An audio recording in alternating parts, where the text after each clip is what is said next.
Welcome back to White Plume Mountain with the yet to be named new group serving as hires or mercenaries, I guess, for the after party, who has built themselves a name and a company and found a job retrieving some weapons that have gone missing and kind of sparked new life into this dungeon nearby a small town. The dungeon inside of a very large mountain that constantly plumes miles up into the air, steam, or what looks like white smoke. Thus coining the mountain White Plume Mountain. All of you guys have been hired by the after party to go get some weapons that have gone missing from some collectors. You guys have made your way into the dungeon and passed a couple of the threats so far. Pretty much just saying hello to the Gyno Sphinx, as you walked by it, giving it the giving it the answer to the riddle. Wait, can you tell me what that was called again? Gyno Sphinx. Yeah, the first time I read it, I thought it was a gyro sphinx. So you know what? It could be a lot worse. Just barely escaping an unseen threat as you guys made your way through the flooded hallways. You guys fell through kind of a pit trap that ended up just being a deep part of the pool or the hallway all of a sudden. Making your way, you guys came across a hallway that seemed to heat up any metal that you were wearing quite quickly and quite powerfully, meeting at the end with a room full of not zombies, ghouls, I believe that they're actually called. After finishing off that horde, you guys made your way to another hallway. Yeah, ghouls. After the ghouls, there were some stairs that went up, so it took you guys up out of the water, and you found a hallway that seemed to have some funky aspects to it. The path to the west is broken by a sizable gap, and you can see a glint of metal at the bottom of the opening. The floor beyond this area has a silvery sheen. In the distance, you can see another hole, beyond which is a patch of floor that adjoins the western wall. So you guys are basically in front of a long hallway that very clearly has a kind of divot in it where it drops down a little bit.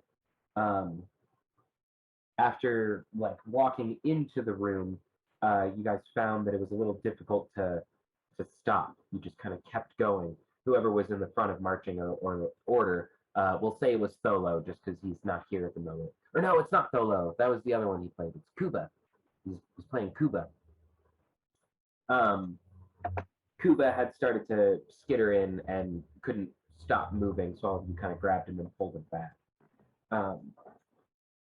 It is up to you guys what you would like to do. I might actually try and send a picture of the way that this hallway comes, because you're not facing the hallway directly. You're kind of on the right of it. So when you look in, there's a wall across, but then to the right is this hallway going down. If I remember the description of this hallway, there's pitfalls, right? Yeah. Okay. And we were trying to figure out how to get past the pitfalls. I would like to see that picture. A visual would help.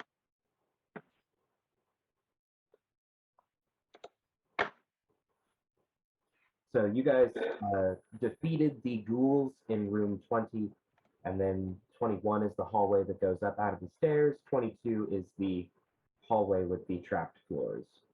So you guys are all kind of right now crowded in room 21, basically. Top of the stairwell. Yeah. Okay. And then does it go down again? So it doesn't go down, it's actually level. So for intents and purposes, the rest of the dungeon is dry. The floor is dry. and not flooded. So you definitely know you've made it to like a higher elevation point in the volcano. Okay. So the hallway is 10 feet wide.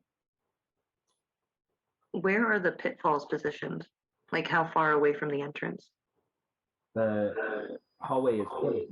Each square is 10 feet. Oh, okay. Just to the right, like just on the other side of the door. So if you're facing the hallway, looking or like kind of looking around the corner, you can tell that it's like 5-ish feet away. Okay. And that's the Very only close. pitfall there is? No, there is one down the hall as well. Okay. It does seem to drop off. In the previous rooms, was there any loose earth? Piles of dirt and rocks and stuff? It was all water. It was all water? All like 1.5 to 2 feet of water.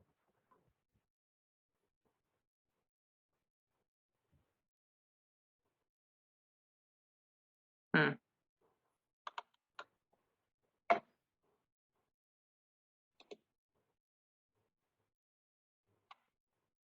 Hmm. I don't know what to do. If we just step on it, we slide, like, so we can't even, like, tiptoe across it. If you start to move in that hallway, that you just don't stop moving. I think Even the Even illusion you were make. to shuffle, if you were to shuffle from the hallway you're in to the hallway with the traps, well, it's called the frictionless hallway. Just to Hey, there we go. That Yeah. makes sense. Frictionless. But if you were to like start to shuffle into the room and try and stop as soon as you got into the room, you would just keep moving anyway. Even if it was almost imperceptible, you would just keep going.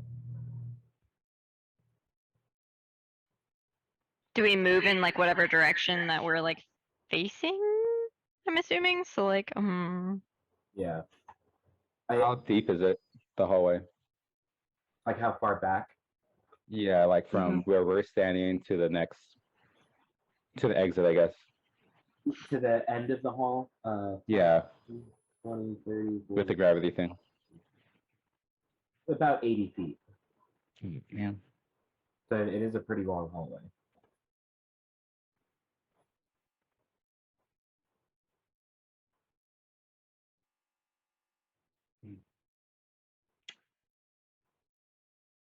Were any of the walls made of dirt? It is like hard rock. Hard rock. Not really. Okay. Yeah, it's not really dirt. It's like it's been carved out of Stone. obsidian-like rock. Okay. Well, I think best bet, at least getting past the first pitfall, is probably going to just be to fill it with those dead bodies from downstairs. yeah. So I'm gonna start lugging bodies upstairs. And since I'm immune to disease, I know I won't catch anything. So if nobody else wants to help, that's fine. Go ahead and do a strength check. Okie dokie. So there were 8 ghouls, I believe. Yeah, there were 8 ghouls in this room. Some of them in pieces, some of them kind of like emaciated and battered and things. I don't think any of them got disintegrated, so there would still be 8 of them at least. There. I got a 17. Okay. We'll say the first 2 go out without a stride. Like you're just hooking them back and forth. Everybody else is kind of watching. Like, okay, I get it. You need some help? No? Okay. Go ahead and do another strength check.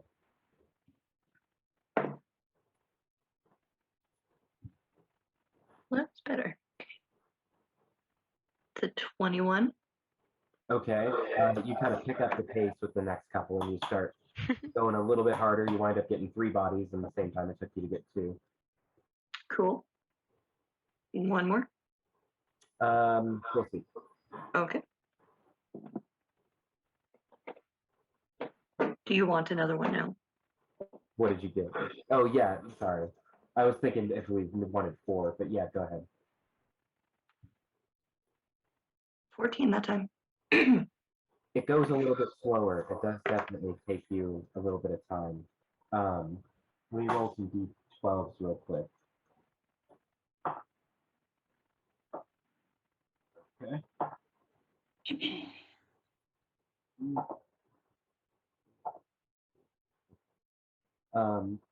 As you are going from where is everybody else is probably a better question. What have you guys been doing?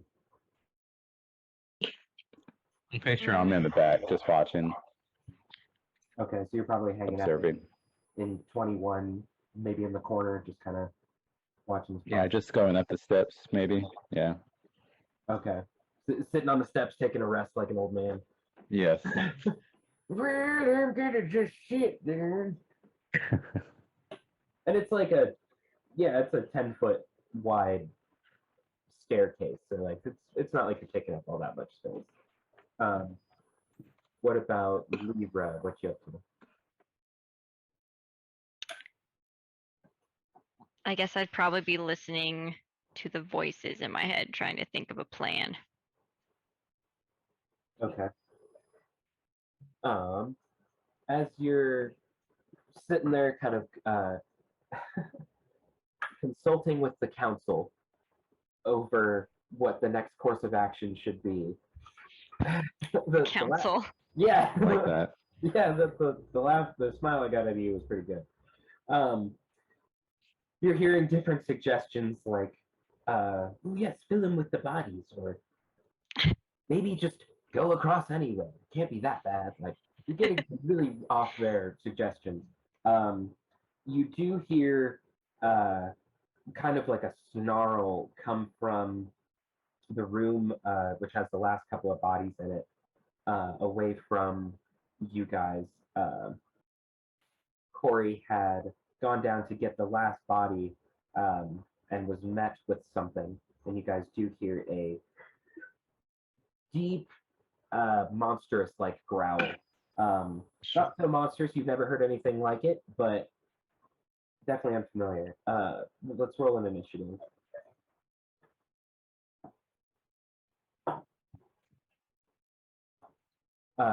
Corey, since you are back, you go down to fetch this last body out of room 20, and as you're walking out of the room, like there's a smaller room off to the side where the body was, and then you're walking into that main room.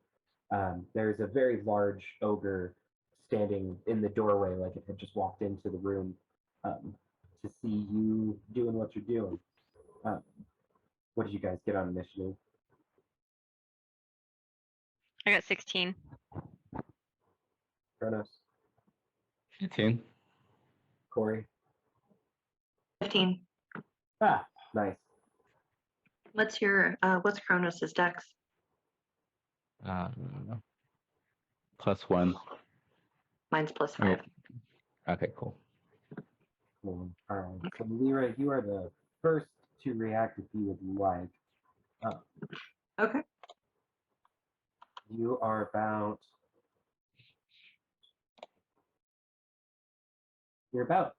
30, almost 40 feet away if you're in the hallway from where the ogre and Corey would be at.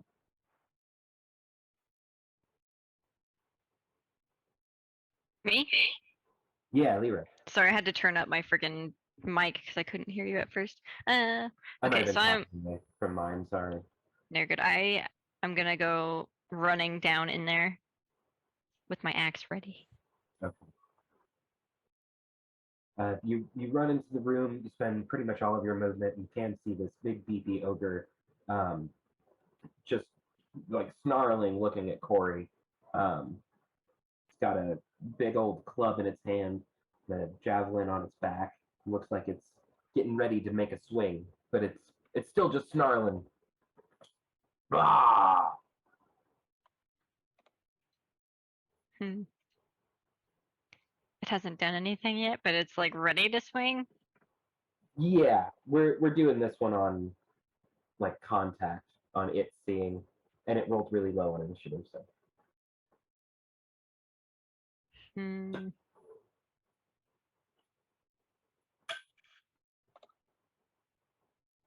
I'm gonna get ready to hit it, but I'm not gonna hit it just yet since I used all my. Well, I used all my. I can still swing at it right now, even though I used all my movement, right?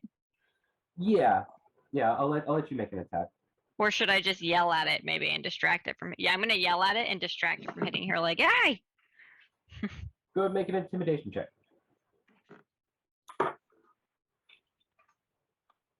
18. Okay. It does seem to notice that something has come into the room. Corey, you're up. About how far away from me is Lyra? You guys are within 10 feet of each other. Okay.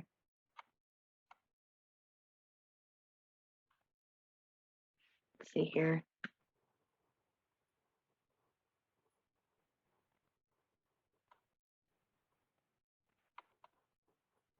Christ.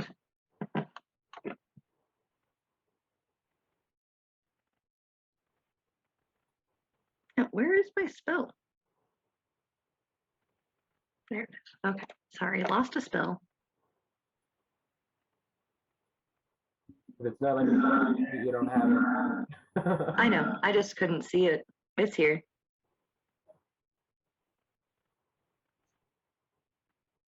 All right. So as a bonus action, I'm gonna cast Sanctuary on Lyra. You ward a creature within range against attack. Until the spell ends, any creature who targets the warded creature with an attack or a harmful spell must first make a Wisdom saving throw. On a failed save, the creature must choose a new target or lose the attack or spell. The spell doesn't protect the warded creature from area effects such as the explosion of a fireball.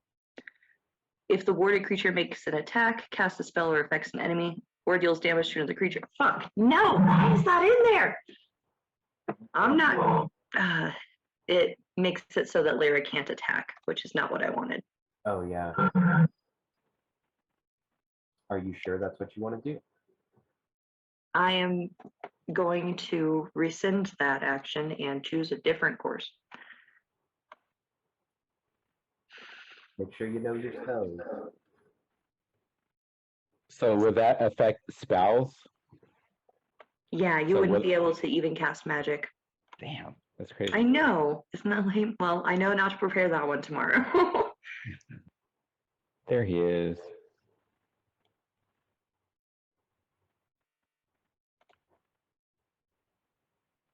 Every time I think I'm used to this character, I suddenly am not.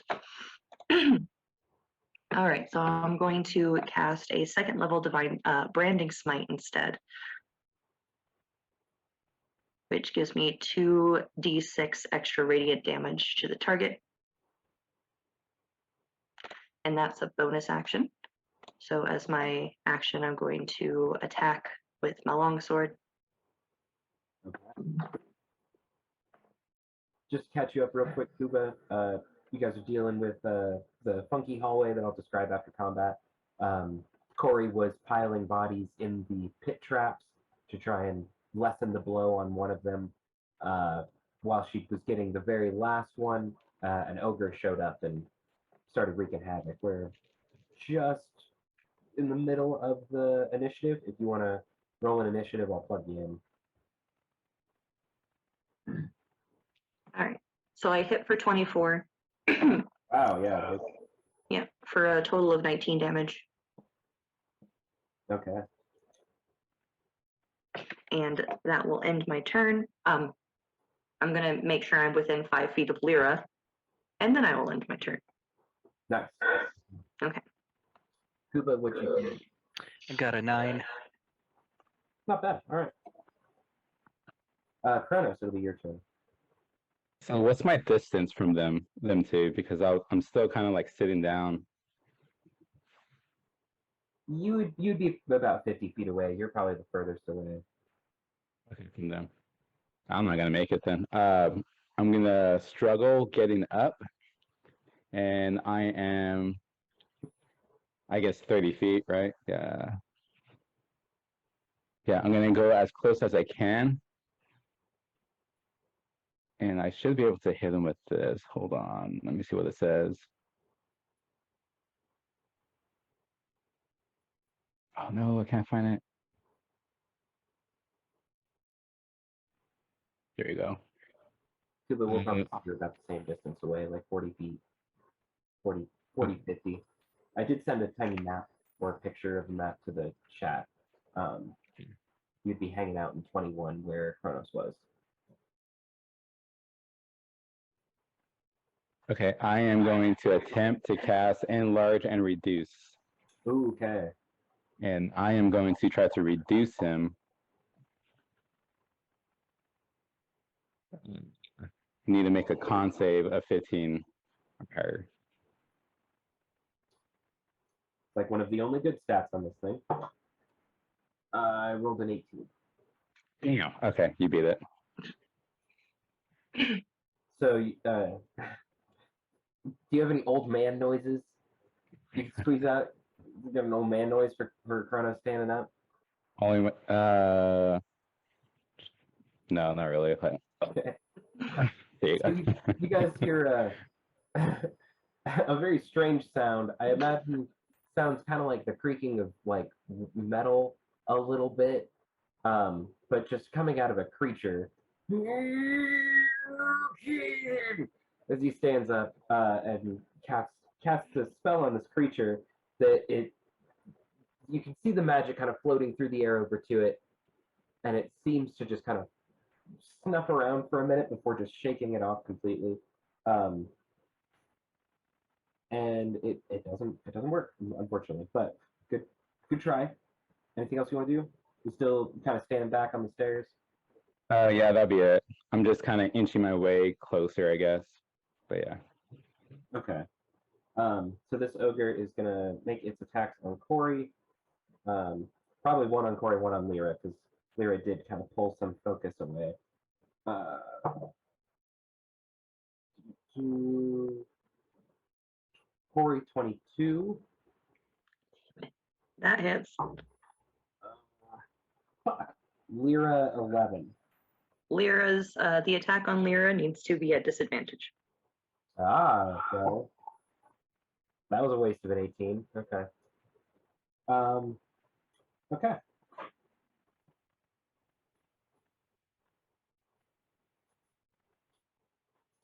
Damn.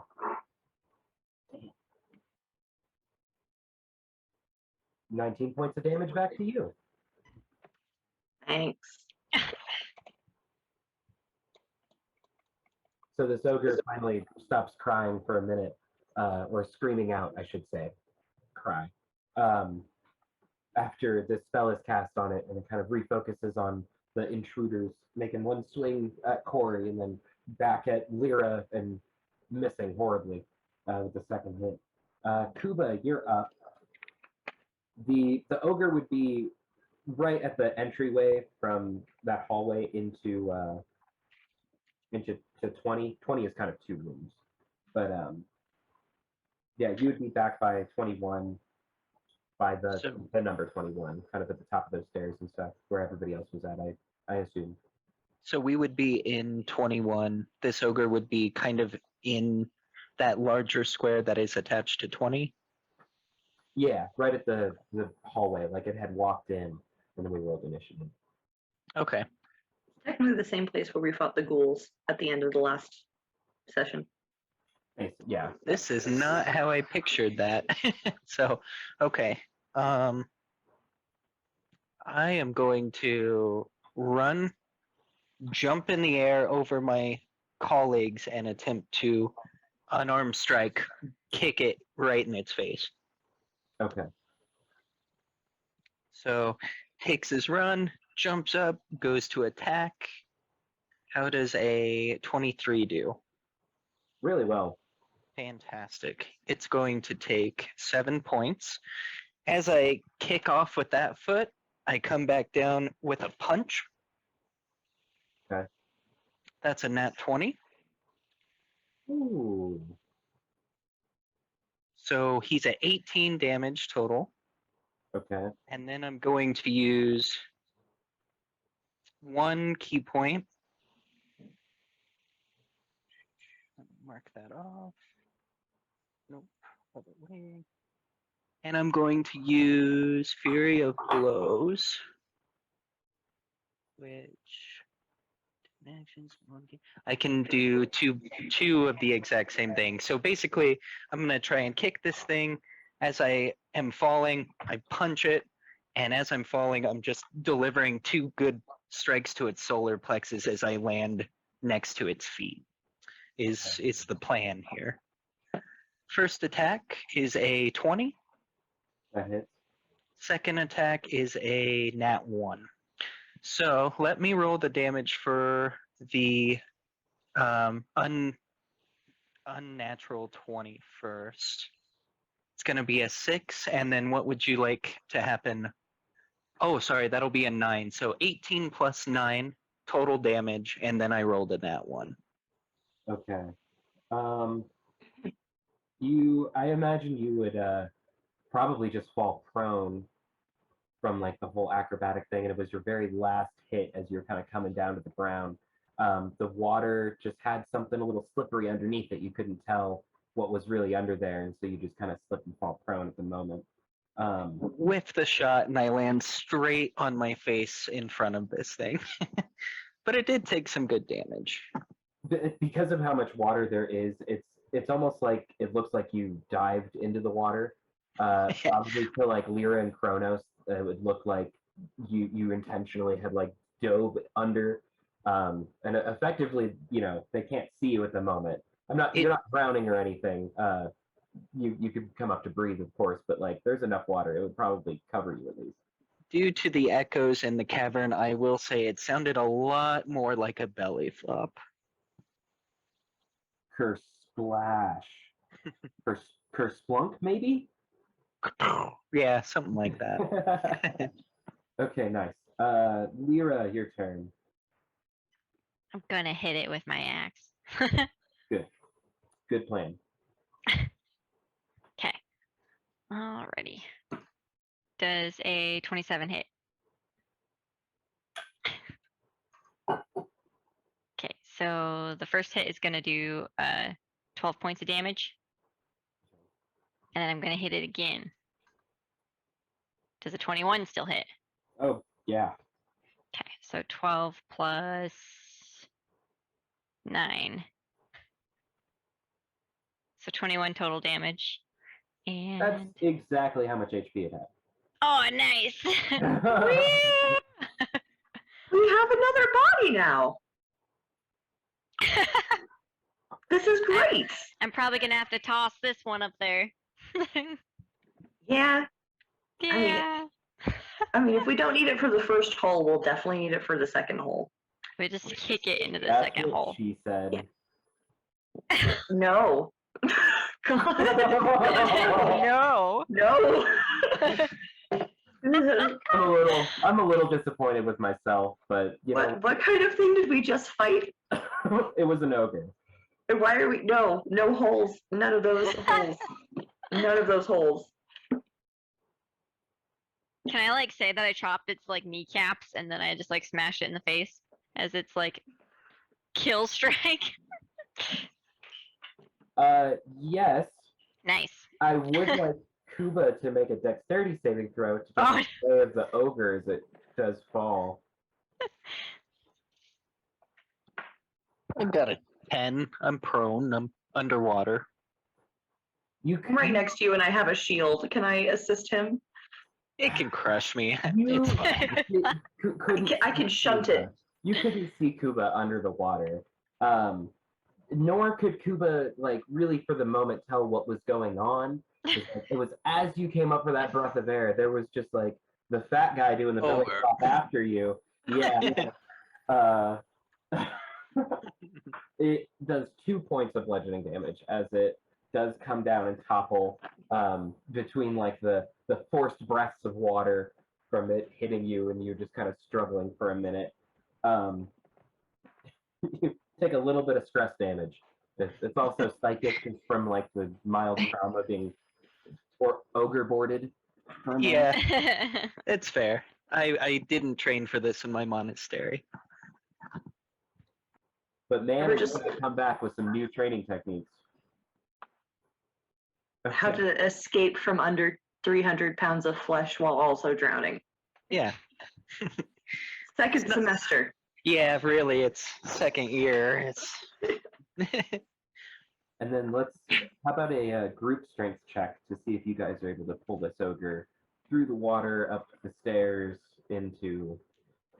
I mean, wait, hey, now that it has no constitution, can I cast Reduce on it?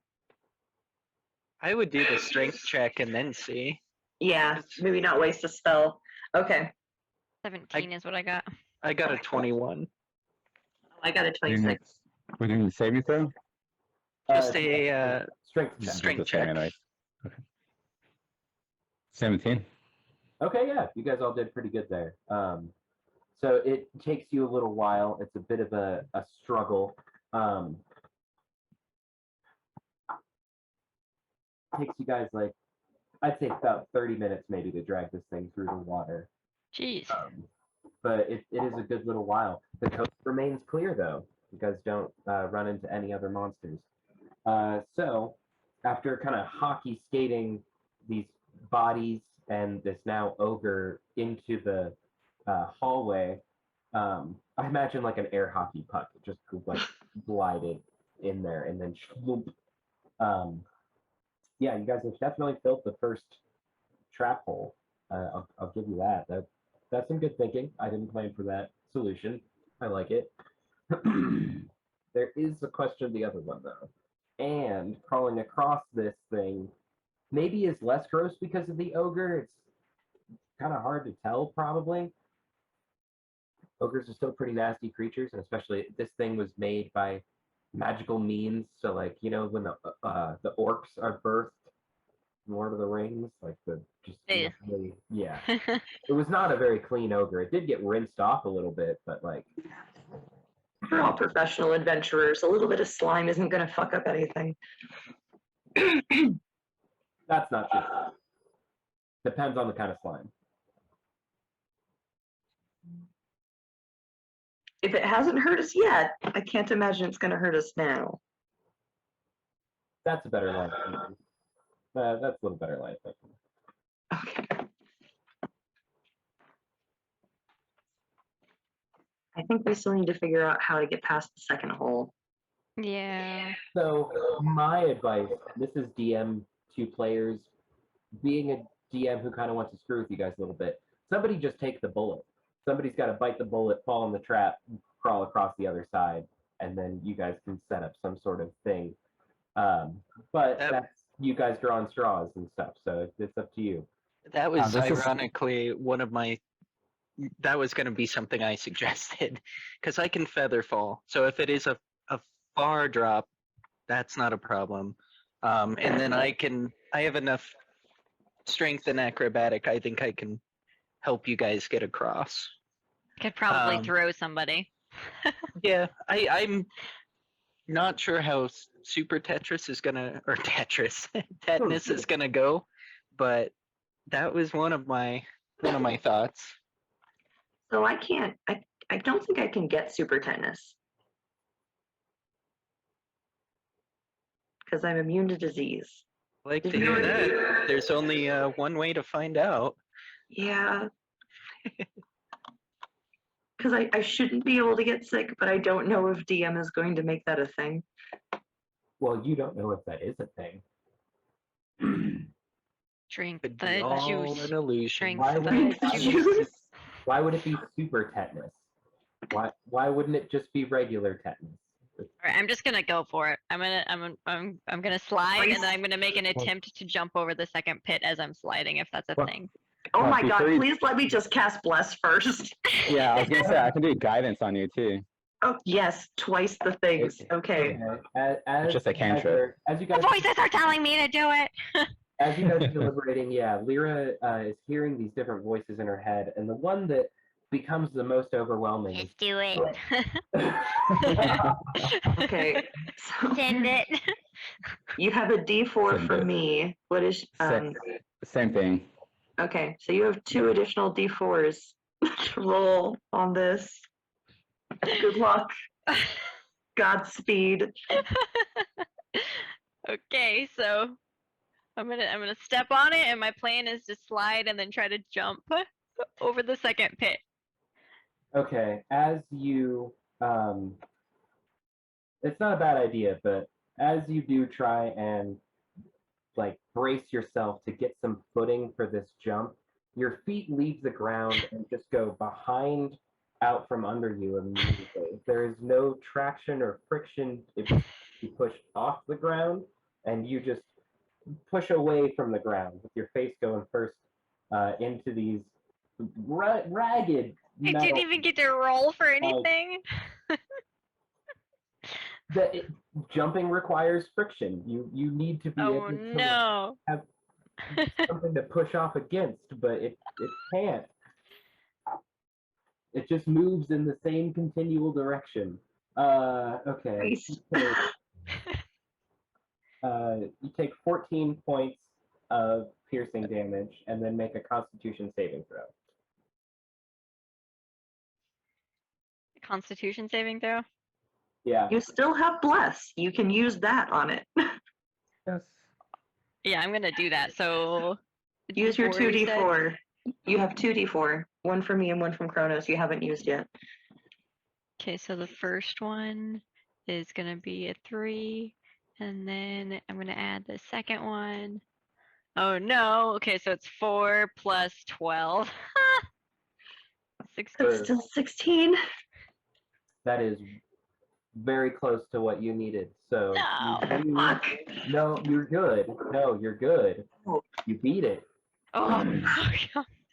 but not Beat by super much. tetanus. Yeah, not by much. You do for now resist against this disease, but climbing out does prove to be a little bit difficult, as there is like very little to kind of grab onto in order to stand up out of it. You guys see her just like do like the perfect ice skate across the floor, take a couple of steps and like slide, and then just fall face first into this pit. It looked like she tried to jump, but just kind of kicked her feet out from under herself. Falls in. You hear an ow many different times as she kind of picks herself up, but manages to stand up, and it's like almost eye level. You're a Goliath, aren't you? Mm-hmm. Yeah. So she stands up out of the pit just a little bit. Like you can see the top of her head, and your eyes are like kind of level with the floor looking up over. So you guys know that it's not crazy far down. It's just really pokey and bad. Okay. So you start trying to climb up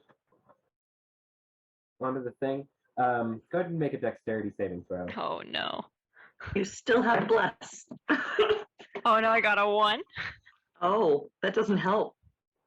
So you start to kind Well, I of got 3 total.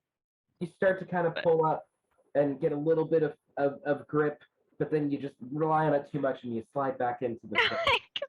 Go ahead and do another Constitution saving throw. You have left still, Oh no.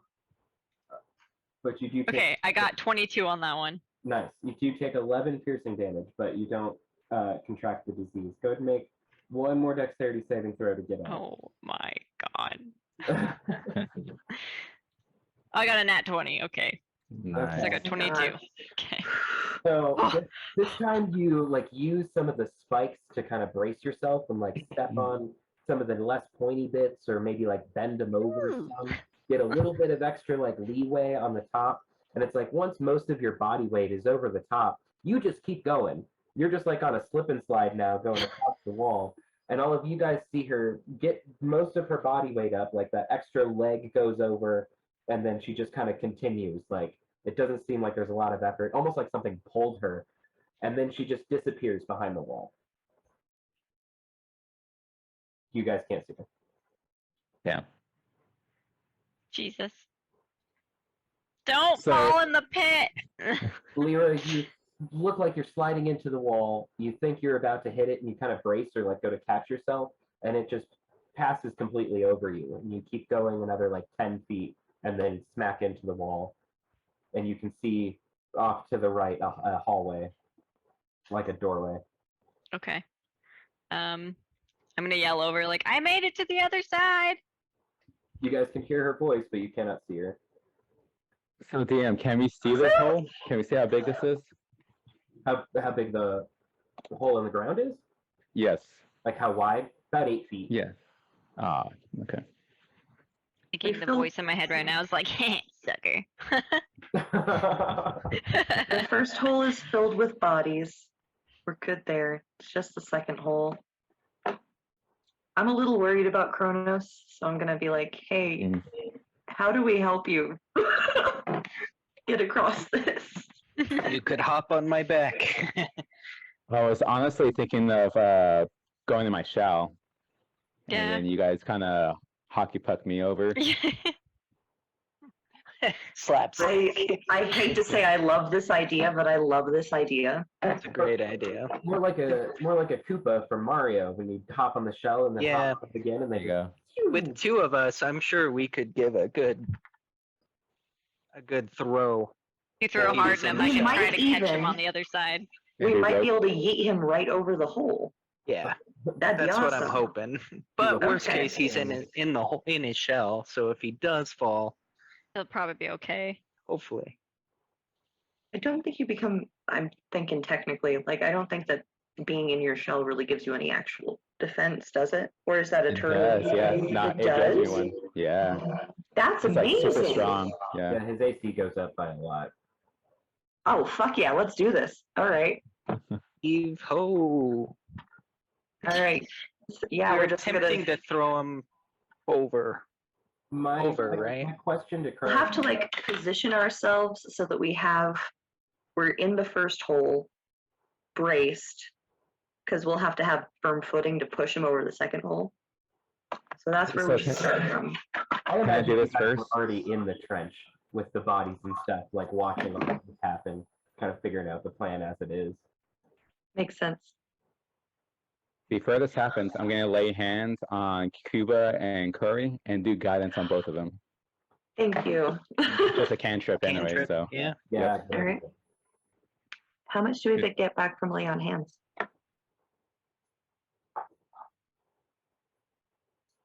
But Wait, with me? Laying on hands? Yeah. Trying to look it up.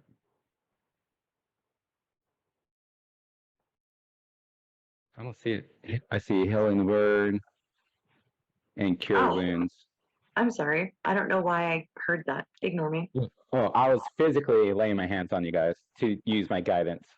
That's Thank okay, you. I both got confused there, yeah, because I was like, My wait, bad. It's a paladin. spell. Like It's a touch. Yeah, it's a touch spell. Okay. one of Paladin's healing abilities is called Lay on. Lay Hands. on hands. Yeah. Yeah, I and got that's- lost. I was My like, bad. what? I got where you were. Nope, I'm just in my own little world moment. Okay, cool. So we both have a guidance. So how do we want to do 1, 2, 2, and then check. 3? Okay, My Should question I- with Kronos is, are you going on your back or your stomach? You going upside down? I'm going on my back. Yeah. Okay. Yes. Good call. Okay. So I think this would be fun. What about give me a rope and then I'll hold it inside me, inside my shell, and then throw me over, and then maybe you guys can use the rope to help yourselves in some way. I'm I don't know. gonna use Misty Step to get over the rest of it. Okay. Got you. I just want to make sure everyone else is safe. I'll be fine. Okay, Corey, make an Arcana check. oh, okay. 9.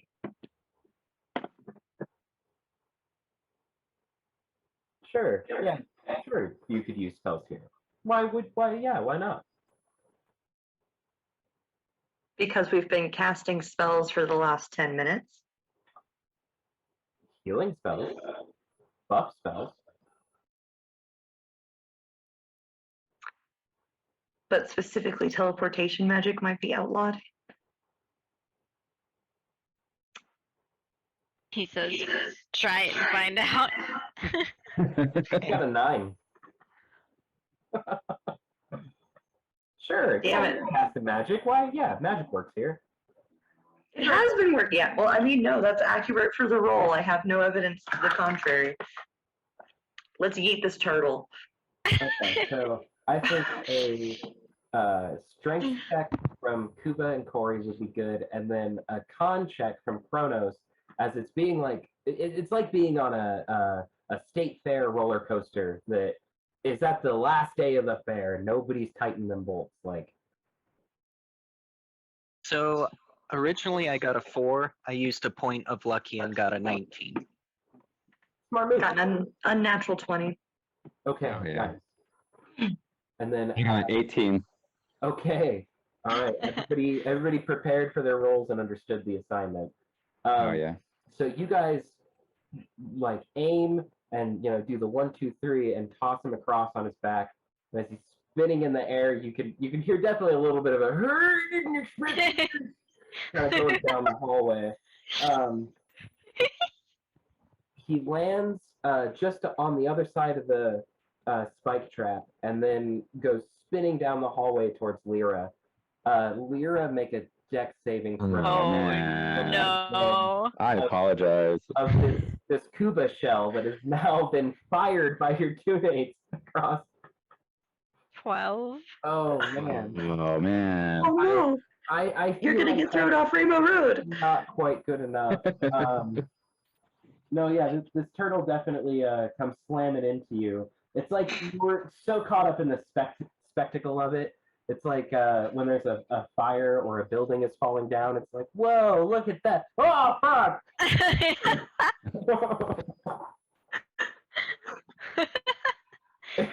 You take 8 points of bludgeoning damage. Mm. I swing big axe, I don't dodge.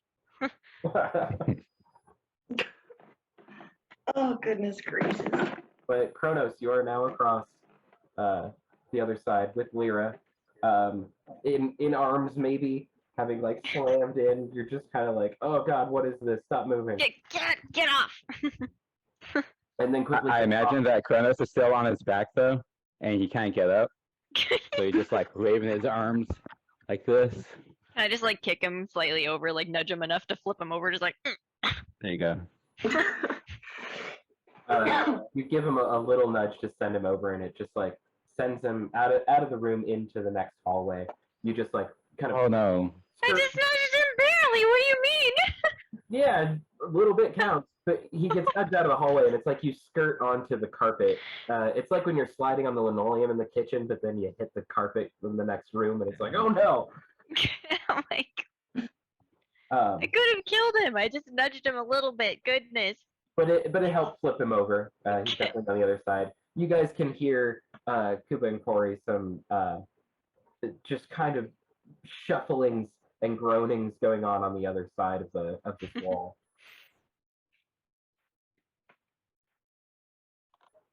You good in there, Alright. buddy? Oh, What's that now? I'm gonna try and use Misty Step. Is it a vocal, somatic, or a component? Only component is vocal. Okay. So yeah, you say the words and kind of close your eyes for a second, expecting to be on the other side of the wall, and just nothing happens. Fuck. Well, God, I need a long rest. I Okay. have really good health still. You don't I burn the spell could- slot. Corey, What? Corey doesn't burn the spell slot. Like, Oh, that's nice. Thank you. yeah, the magic just doesn't happen. You don't cast the spell. Okay. So Thanks, DM. Very kind. I can lead myself to the pit, fall in, help you over, and get myself back up. I think that's going to be our best way. I can't. The only other thing I could think is like slowly lift ourselves out of the first pit, lift one of the bodies, throw it into the second pit, but I don't think we could get that ogre by the two of us.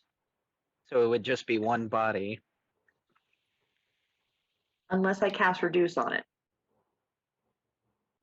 And then we can push it into the next hole and let it expand again. It would take a while, but it might save us one spell slot for a ton of piercing damage and con saves where you might get super tetanus, I would say it's worth it.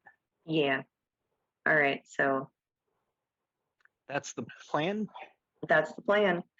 So I'm gonna cast reduce on the corpse of the ogre. Okay. Yeah, it auto succeeds. It's an object at this point. Cool. Picking it up, air air hockey pucking it down into the hole. Yeah, it does. It shouldn't take much effort, so we just push it across, let it fall in. I'll deactivate the spell and let it expand again.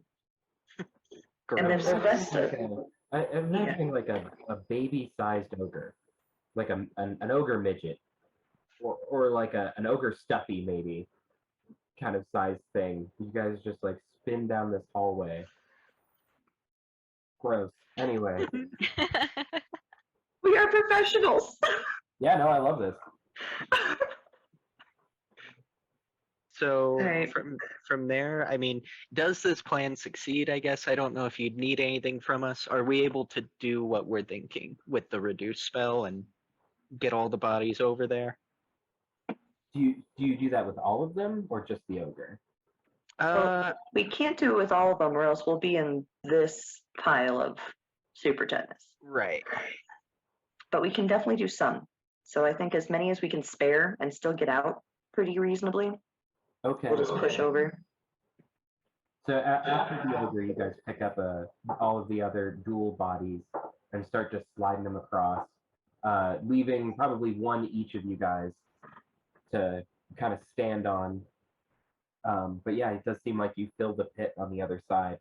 And then how about a dex save to climb out of the pit, because you've kind of reduced the height of it at this point. No, I refuse. I'm taking another point of lucky. Having a nat 1 on that. I got a 16. I got a natural 20. Okay. Yeah, you guys do okay getting out and then sliding across, and then you just slide into another pile of the same pile of gross bodies. Yay. Claire and Kronos, you guys watch your partners for a couple of minutes just kind of shovel bodies over, playing this really weird game of air hockey, it looks like. But you guys do manage to get across. Good job. I like that whole line of thinking.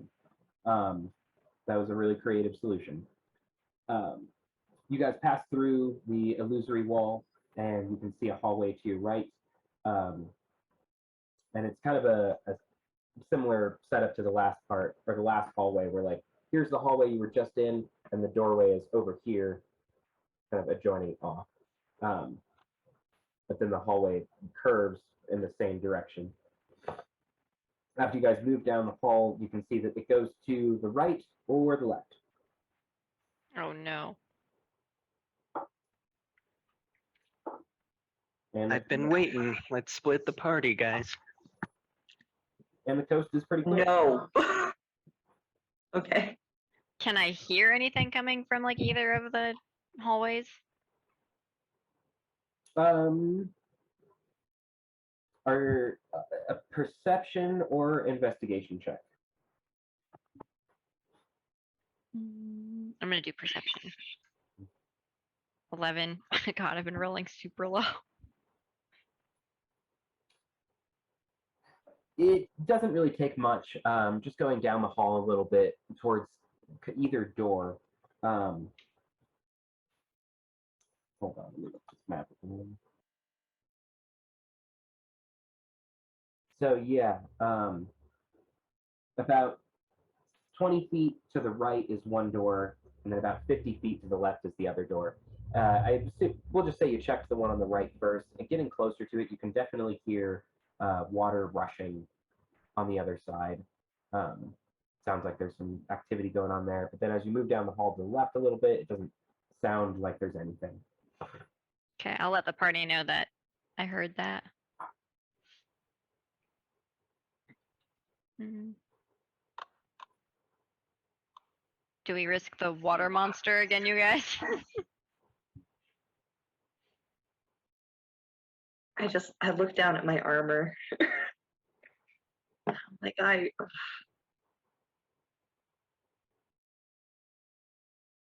The other way didn't have water, right?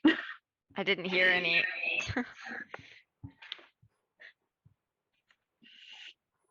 That sounds like a much better option. So the path with the water was the left path? Right. Off to the Right left. is in, oh, okay, not right is incorrect. It was the right path It was that had the yeah, water. the pathway on the right.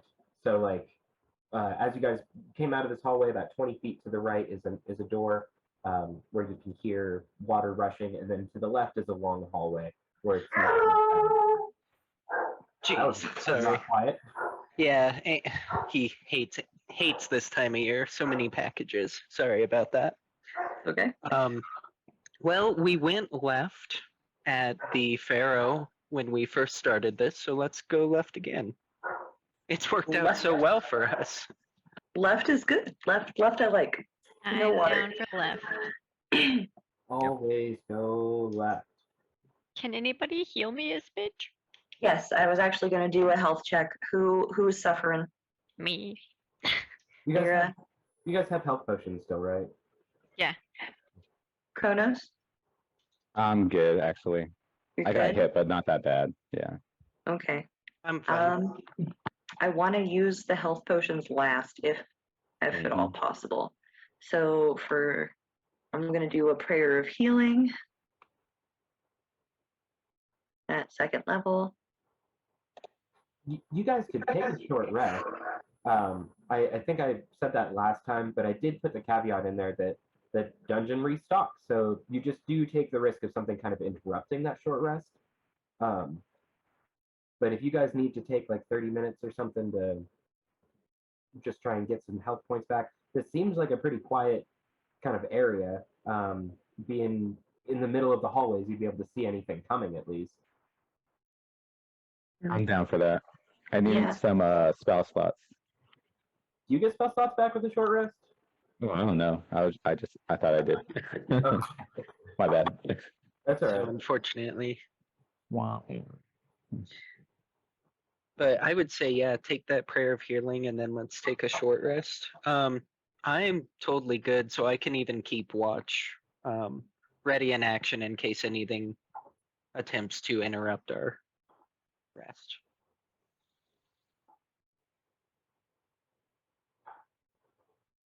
Ooh. We all die. Yeah, turns out the ceiling collapses. Sorry, guys.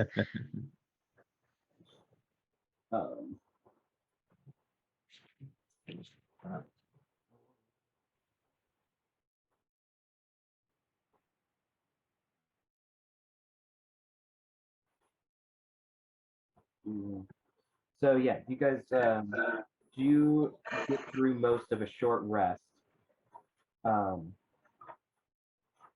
then Kuba kind of goes down the hall. I'll say down the long hallway, a couple of paces just to kind of keep an eye out for anything. 20 minutes go by, nothing happens.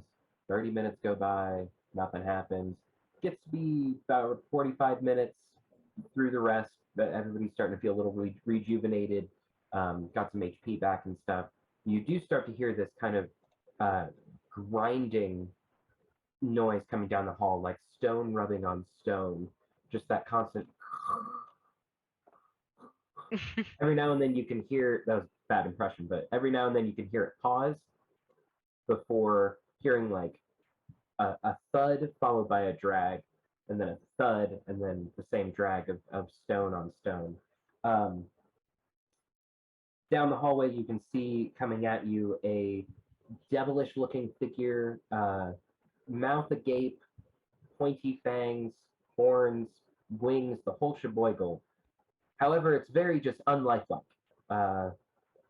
You can notice that the arms are pulling it along on the ground. It has no feet. It is just stuck to the ground. But there is a gargoyle heading your guys' way. You had a ready to action, so what would you like to do as this thing approaches? How far is this? How far away would you like to attack? I asked first. You did. No, that's totally fair. Okay. How much did we recover HP? However many hit dice you want to spend, because that's up to you. At the top of the sheet, it should say short rest, and then you can click how many hit die you want to use, Oh, okay. and then just heal that much. Cool. I never knew that. That's cool. Yeah, it makes it a little easier than having to figure out, oh, what hit die do I have again? It just kind of does it.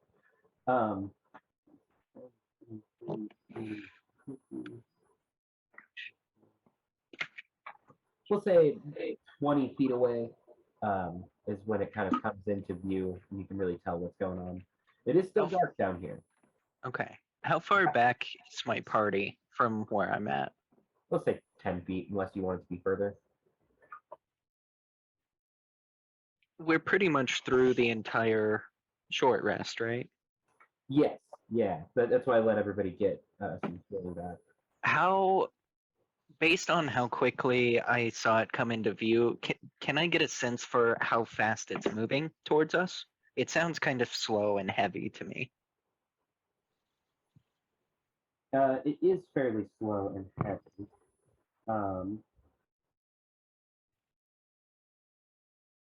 I'm pretty sure it has a same movement speed as you. As me? 50 feet? Not you. Oh, I was like, whoa. Oh my god. It's moving moderately fast. Its speed is 30. Okay.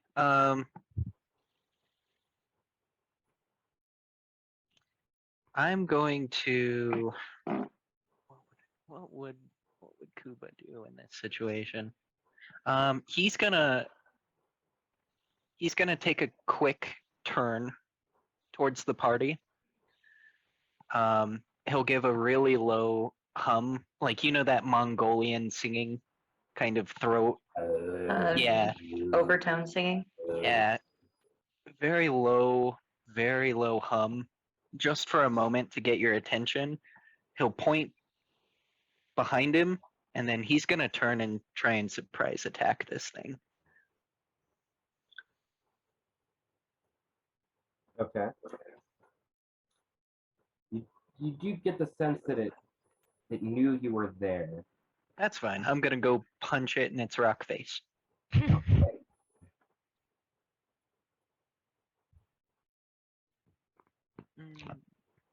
Oh.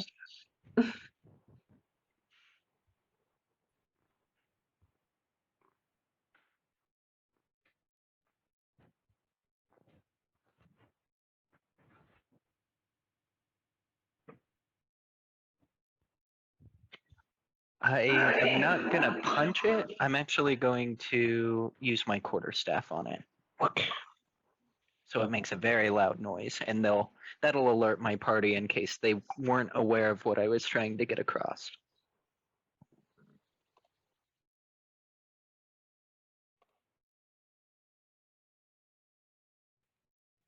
I guess I didn't really need to send a picture, but whatever.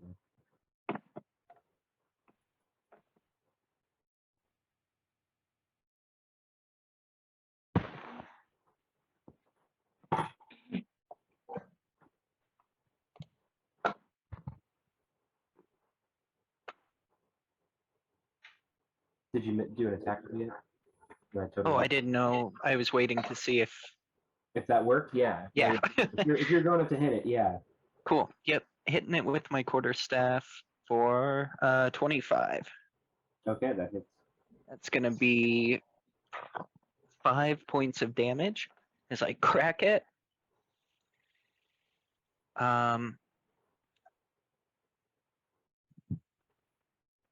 Okay, and then As I hold on, I'm really debating. Man.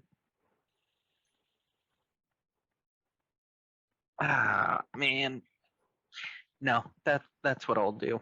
I don't want to waste any more key points. Okay, and then we'll do an initiative. Yeah. Fuck. 19. 4. I got an 8. Oh, you going on? still beat me. do an initiative. There's something that kind of crept up on you guys as you're kind of finishing the short rest. 14. Who's at the top? Lyra, you had 18? 19. 19. Okay. And then Kuba, what'd you get? Corey, what'd you get? 4. Kuba got 8. Okay. And then Kronos? 14. 14.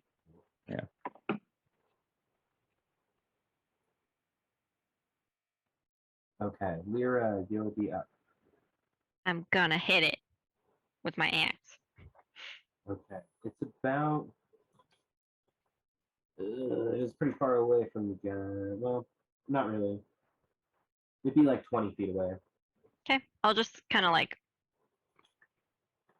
run over there and then just splat. All Does right. a 21 hit? Yeah. Okay. Okay, so there's 7 for the first hit, and then oof. I'm assuming a 13 doesn't hit. It does not. Okay, so you actually do like strike it, but the hit just kink. doesn't really, it doesn't Okay. connect like you expect. Okay, so it only does 7 damage, and then I'm gonna kind of like, I'm not gonna step too far back, but like step back so I can brace and then be close to kind of everybody.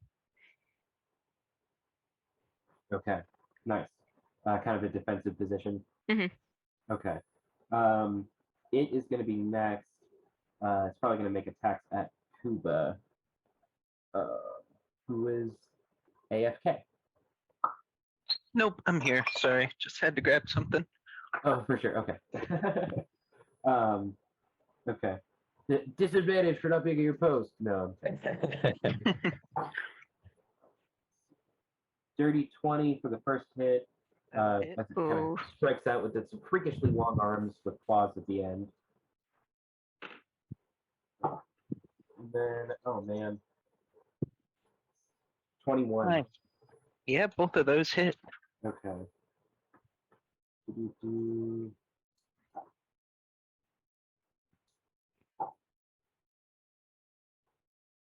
For only 9 points of damage total. Rolled really low on that one. Yay. Oh, okay.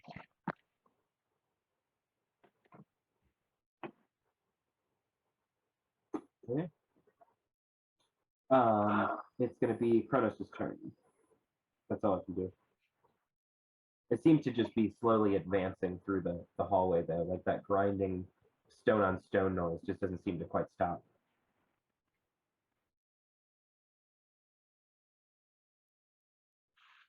It also stretched its wings out to like Oof. kind of cover the hallway. So it's like its wings is just going from edge to edge in the hallway. It's kind of pushing forward. Whose turn is it? Kronos, yours. Okay. I am going to cast Slow on this creature. Need to make a Wisdom saving throw. Wow. 3. Oh, nice. Okay. The target speed is half. It takes a -2 penalty on its AC and dexterity saving throws. And it can't use reactions on this turn. It can only use either an action or a bonus action, not both. Regardless of the creature's abilities or magic items, it can't make more than 1 melee or range attack during this turn. Okay. If the creature attempts to cast a spell with a casting time of 1 action, roll a d20 on an 11 or higher. The spell doesn't take effect until the creature's next turn. If it casts the spell. Okay. Cool.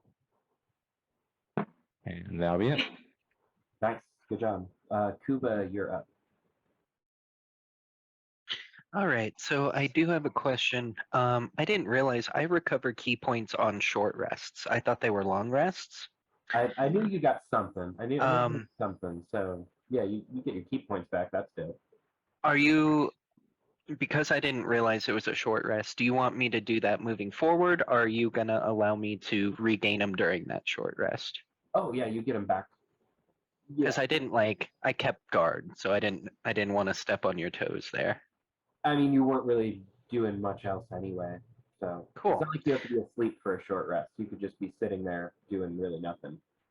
Awesome. So with that, I am going to kind of put my bow staff away as it's hitting me. I'm getting hit, but I'm also putting away the quarter staff, I should say. And I'm going to make 2 punches, unarmed. First one's a 17 That hits. for 5 damage. Second one is a 16. To hit, yeah. Cool. That'll be so 14 damage total so far. I'm going to use a key point to Fury of Blows, which will give me 2 more.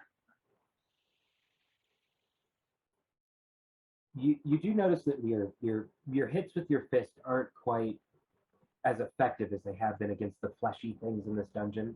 I mean, you are punching at stone, so it's kind of like, even though you are a hardened fist fighter, just trying to knock pieces of stone off are just they're It's hard.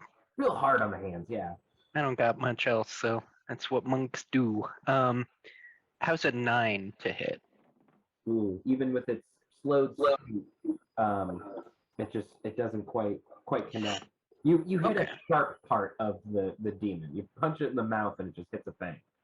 Gotcha. So 2 punches. My 4th punch is a 17 again, so that will be a hit.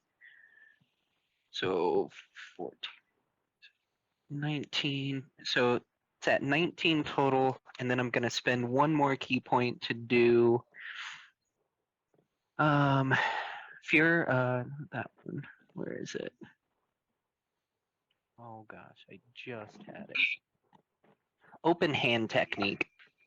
Okay. So as I'm doing this, my last key point will be open hand. Whenever I hit with a Fury of Blows attack, which I just did, I can impose one of the following effects on the target. It falls prone if it fails a dex. It gets pushed up to 15 feet if it fails a saving, or it can't take a reaction until the end of my next turn. So I'm going to, I know it's kind of weird because of what it is, but I'm going to attempt to make it fall prone, which for flavor, maybe I like crush it into the wall for a turn or something. So Okay, so it makes a dex save? yeah. Okay. Oh, I rolled a 19. Oh, yeah, that beats it. Okay.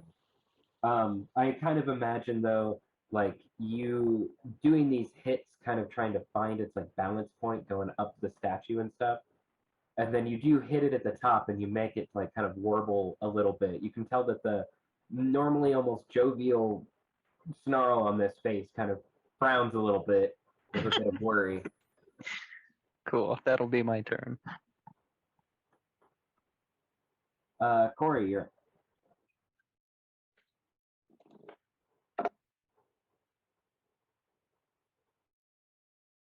Okay. I'm gonna cantrip Green Flame Blade.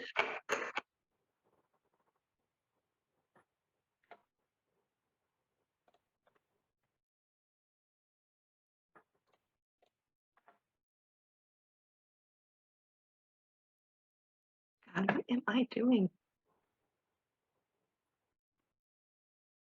I can't use Green Flame Blade because there's only one target. Never Okay. mind.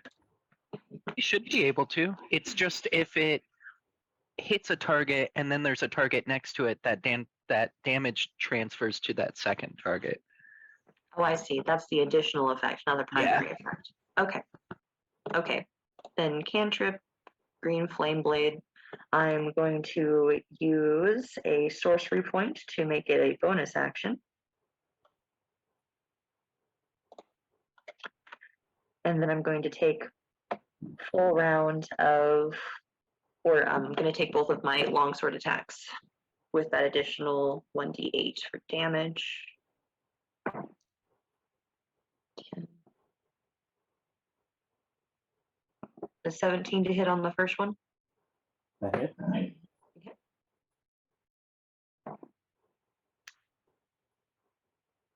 And an 18 to hit on the second one.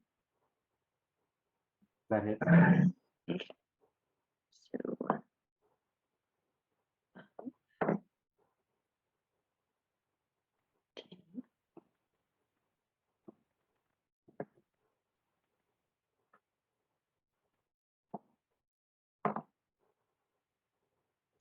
10, 16.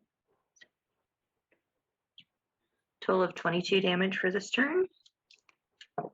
And then I'm going to move however I need to be within 5 feet of everybody else.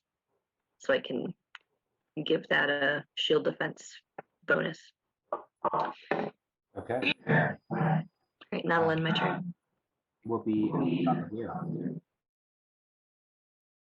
Yeah, I am going to go for its leg, one of its legs with my axe.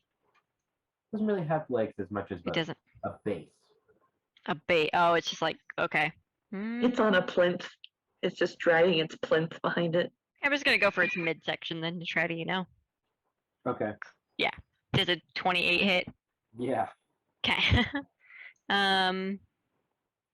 15 for the first, and then does a 19. I'm assuming hits. Yeah. Okay.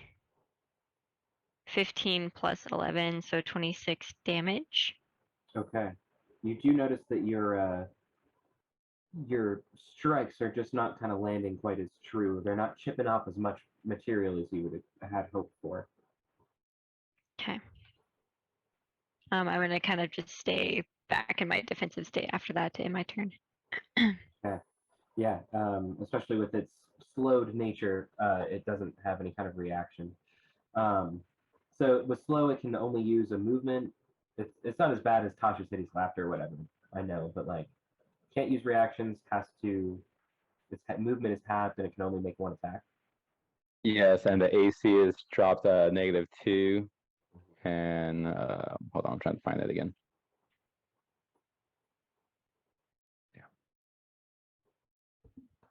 An effect target speed. The speed is half. It takes -2 penalty on the AC and dexterity saving throw. It cannot use reactions. On its turn, it can only use either an action or a bonus action, not both. Regardless of the creature's abilities or magic items, it can't make more than one melee or a range attack during its turn. Okay. Okay, so it does crawl closer. It does get up to Lyra, who hit it last. And it's going to try and swipe at you with its obnoxiously long arms. A dirty 20. At Yeah. disadvantage. Oh. Oh, yeah, let's do that. 19. Rolled a 16 and a 15.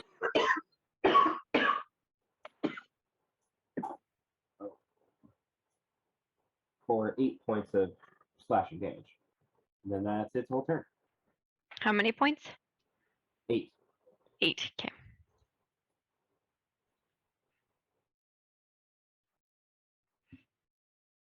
Yep, that's your go.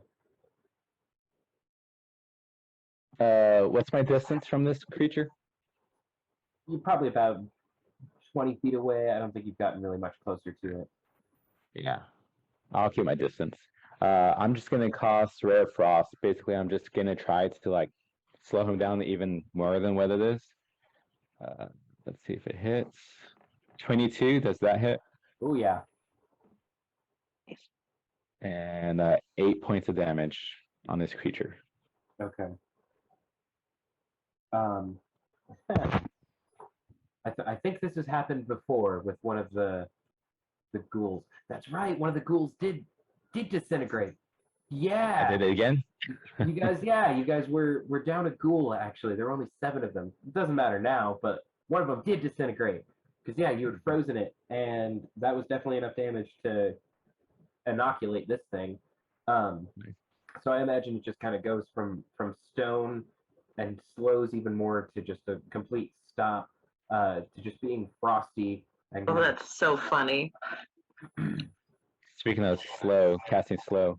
yeah, Yeah. it turns into an ice sculpture basically. You also you froze for a second as you were describing that. Oh, It's so much better. perfect. Well, good job. Okay, you guys are out of that combat. So I imagine you guys keep moving down the hallway, or is there anything else you want to do? Could we maybe stop for a break soon? Yes, no, that's an even better idea. Let's let's meet up at like 20 past the hour because we're kind of 5 past the hour already. Does that work? Okay. You guys approach a large door at the end of this long hallway. Does anybody want to do anything with the now ice sculpture gargoyle? Does it have? Can I search it? Does it have anything like interesting, like that looks like it's on it? That nothing. Nothing of note. Okay. It was a naked gargoyle, for lack of a better term. You said it had abnormally long arms, right? Yeah. Are there any chains around it or runes of any types? Are there any deciphering marks on these long arms that seem abnormal for this gargoyle? I'll let you do. Yeah, how about an investigation check? Yeah, just to check it out and try and figure something out. I'm not great at this, so 6. You can too if you like. I mean, you did also want to look it over. So if you'd like to make an investigation check as well. Not one of my strong suits, but I like the idea of at least looking at it and kind of marveling in how odd it is. So I got a 6. I'm mostly like, weird. The places that you would anticipate there to be some markings of note just have been so frosted over. You wind up just admiring the glisten of the water that has come out of almost nowhere. This is a little bit drier part of the dungeon. Lyra, how'd you do? For an investigation, Yeah, if you wanted. a 9. Oh. It- We both marvel in its weirdness. Whoa. Whoa. Kronos, you would Kronos feel like it's art? Would do you think he'd feel like freezing things like this is an art form? I mean, because there are ice sculptures, kind of. No, yeah, like a rune maybe, like, like stuff laid from the past, like sculptures and stuff. So I would think so, yeah. Okay. You see your companions just kind of admiring your new sculpture, maybe critiquing it. You're not quite sure. Go ahead and do an insight check, actually. A voice in my head is telling me to lick it. No, you'll Yes. get your tongue stuck. You will get your tongue stuck. It's frozen rock. It's not good. Hilarious. I got 17. Okay. Yeah, you feel like they might be some young artists in the making. Like you might be able to teach them a thing or two, or even just feel a little bit of pride in somebody appreciating your art, and really marveling at it. There's a fun moment for you. Okay. Well, his wings are completely blocking because he got frozen in that stance, right? So we can't go that way. It might be a little bit difficult. I mean, Break his wings off. AKF. Yeah.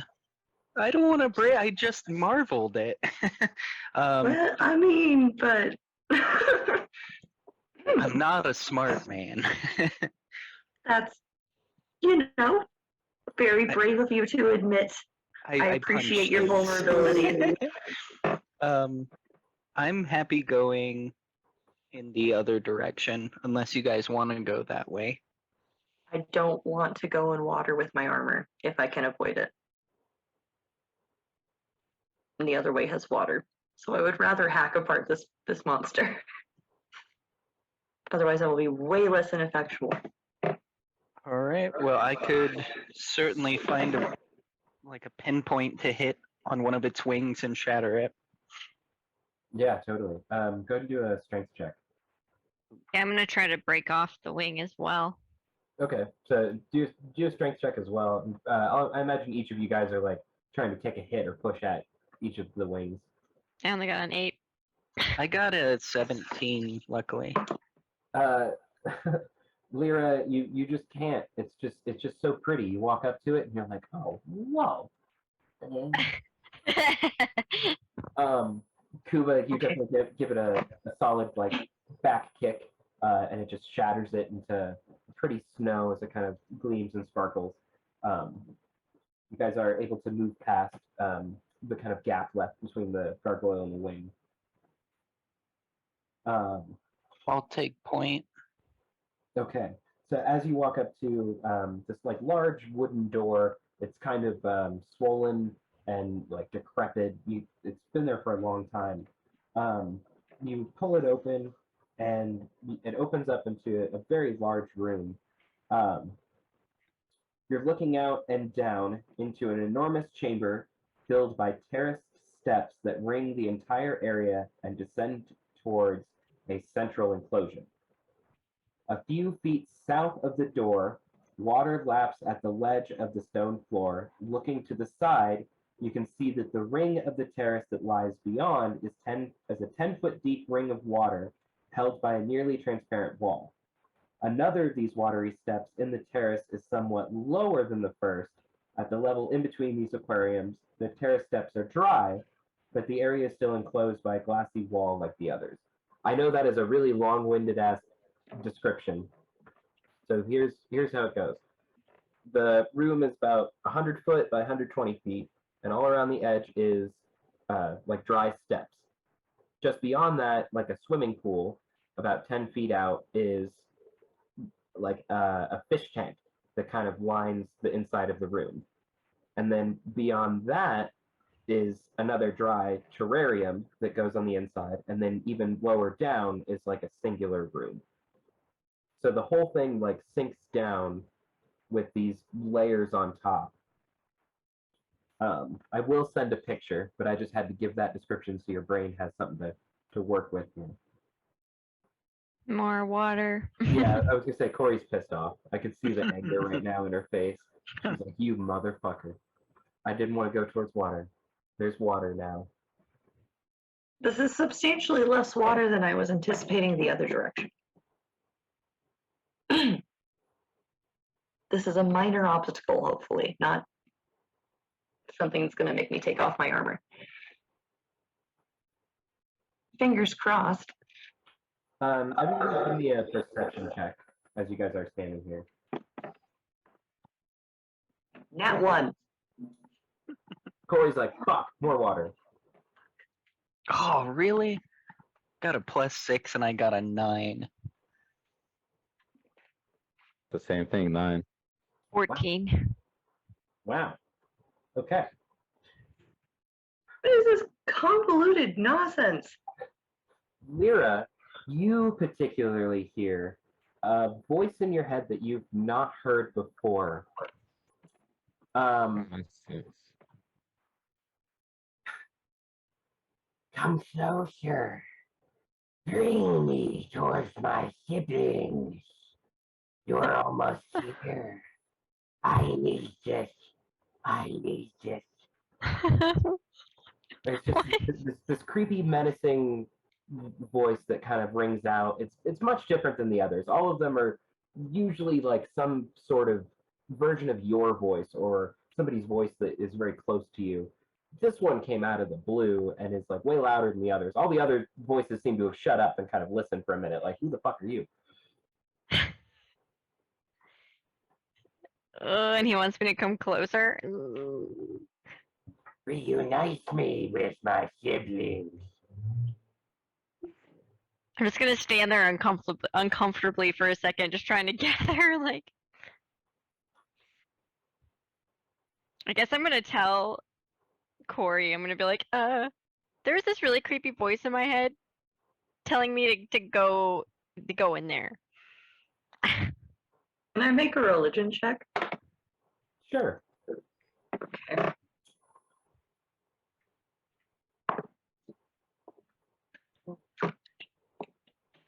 So I got a 17, and what I want to know is, am I familiar enough with Goliath society to understand that she's talking to ancestors? You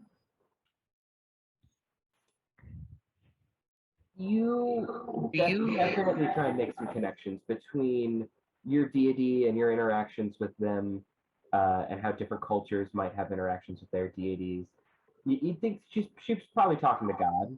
It could be a god of some kind that she's talking to.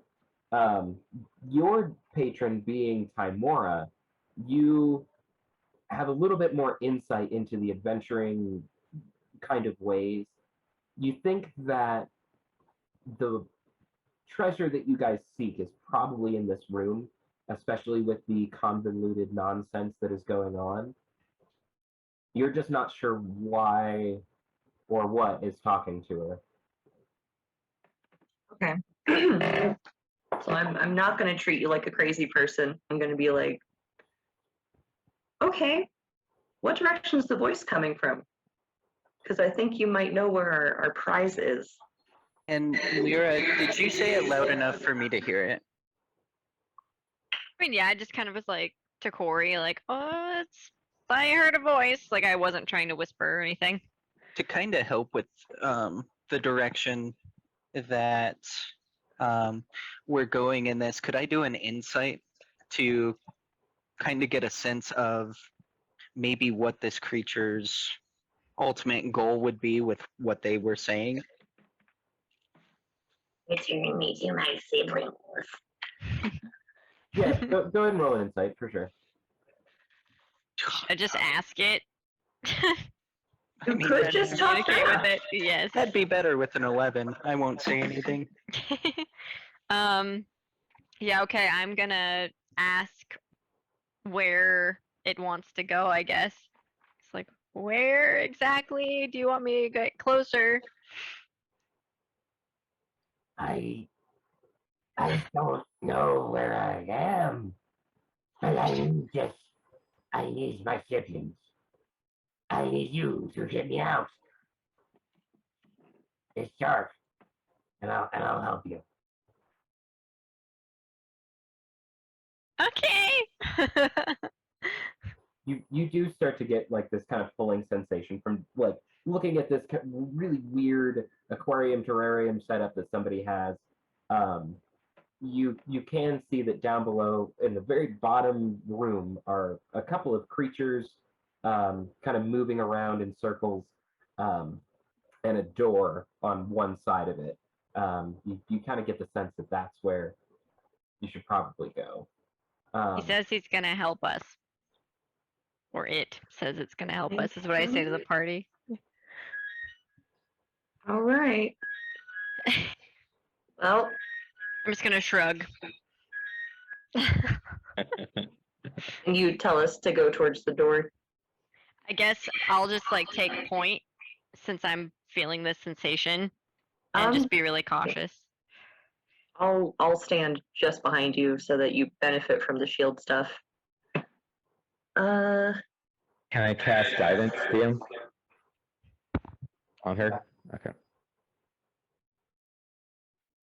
Lyra's got a guidance. And you know what? Life's gonna kind of suck probably until we get in there. So I'm going to use my last first level spell and cast Bless on all of us. So everybody has that plus that D4 for 1 minute. Because we're gonna get attacked by something. That's how life goes. Nobody asked to look in any of the tanks. And What's in the tanks? surprised. Where is everybody standing right now? Where are you kind of getting to the edge of the water to look over, maybe get Yeah. down? Okay. Look over and I'm just like, Okay. You guys can tell that there's definitely something moving around in these tanks, anything that is on the far side of the room seems to have moved away towards the side that you guys are on.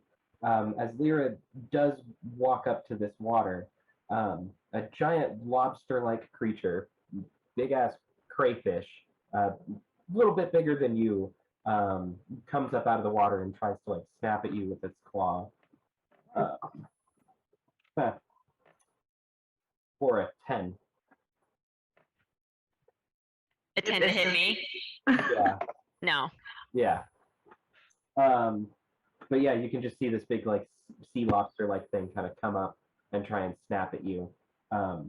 It seems like it's kind of trying to grab onto the ledge to climb up, but it kind of can't quite get there. As you guys look down into the water, you can see that there are several more of them kind of moving towards the edge of the tank. Everybody give me a nature check. We'll just kind of go all around for this one. In the middle tank, you can see in the picture as well that there are giant scorpions. So like in the terrarium, kind of part in the middle, there are just these big ass lobster-like scorpions climbing around. In the bottom terrarium, there are these strange half cat, half fish looking creatures. Fish. What'd you guys get on nature check? 8. I got a 14. May not be a smart man, Kuba, but you know it's might be feeding time for these things. They might not get any attention otherwise besides time to eat. And also, you've probably fought them before or been told about them, but those is manticore down in the very bottom tank.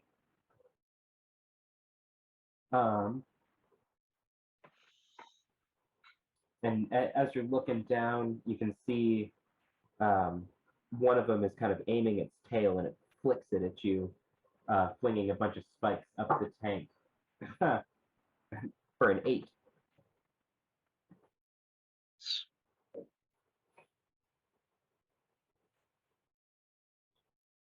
Then Fishies is hungry. Guys getting any ideas? A lot of stuff to kill. I just saw the picture, so now I'm like, oh god, okay.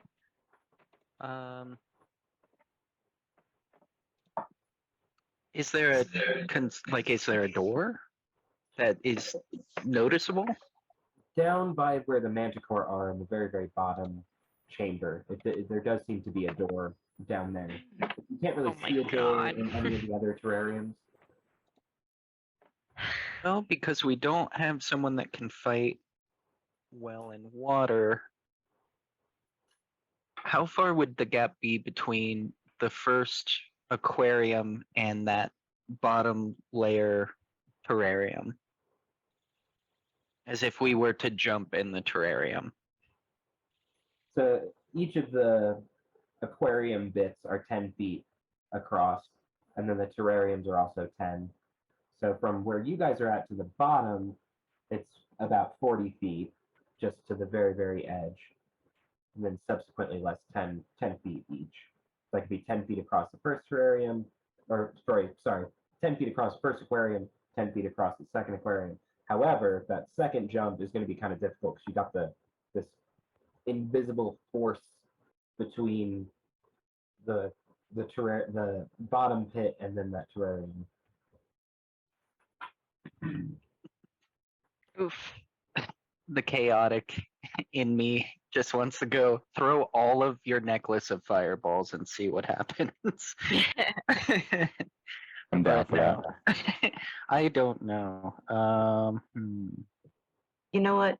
I mean, that might be awesome. That might be fucking great, actually. Take out would- all of those manticores at once. The problem would be our escape down that door. I don't know how we would do it. Just wait for the smoke to clear. That'd be. What's the See worst what that happens. You Yeah, can what's blow the door worst open. that could happen? Yeah, you might blow the door open. Huh. Clears it all out. I mean, that's just my first idea. I don't know. That's So a I'm good going to talk to idea, the but voice let's- again. Ooh, yes, talk to the voices. So I'm going to ask it how it plans on helping us because it can't just pull us into the water.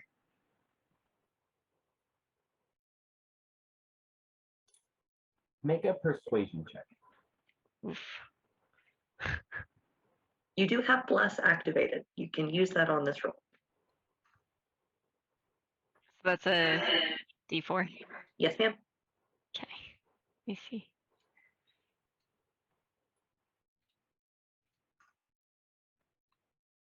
$14.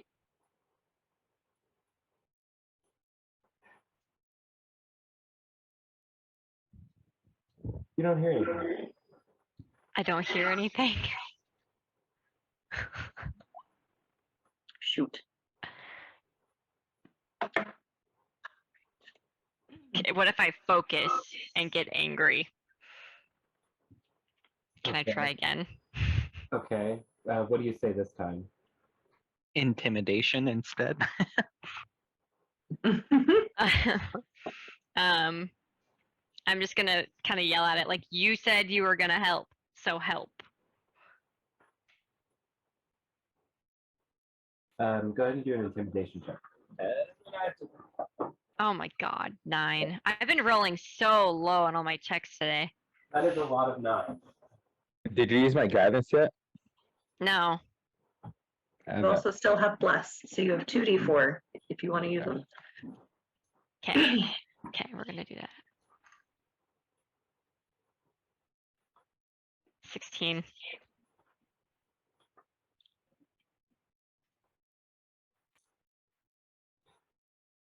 God damn it. Just come down here. I'll figure something out. I promise. Just swim down there? That's what he said? Just come down here. Oh, well, so the dude in the bottom is talking to us, I think. Okay. What if we don't fight shit and we just like move as quickly as possible? I'm down for that.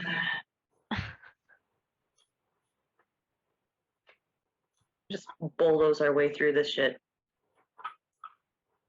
Mm,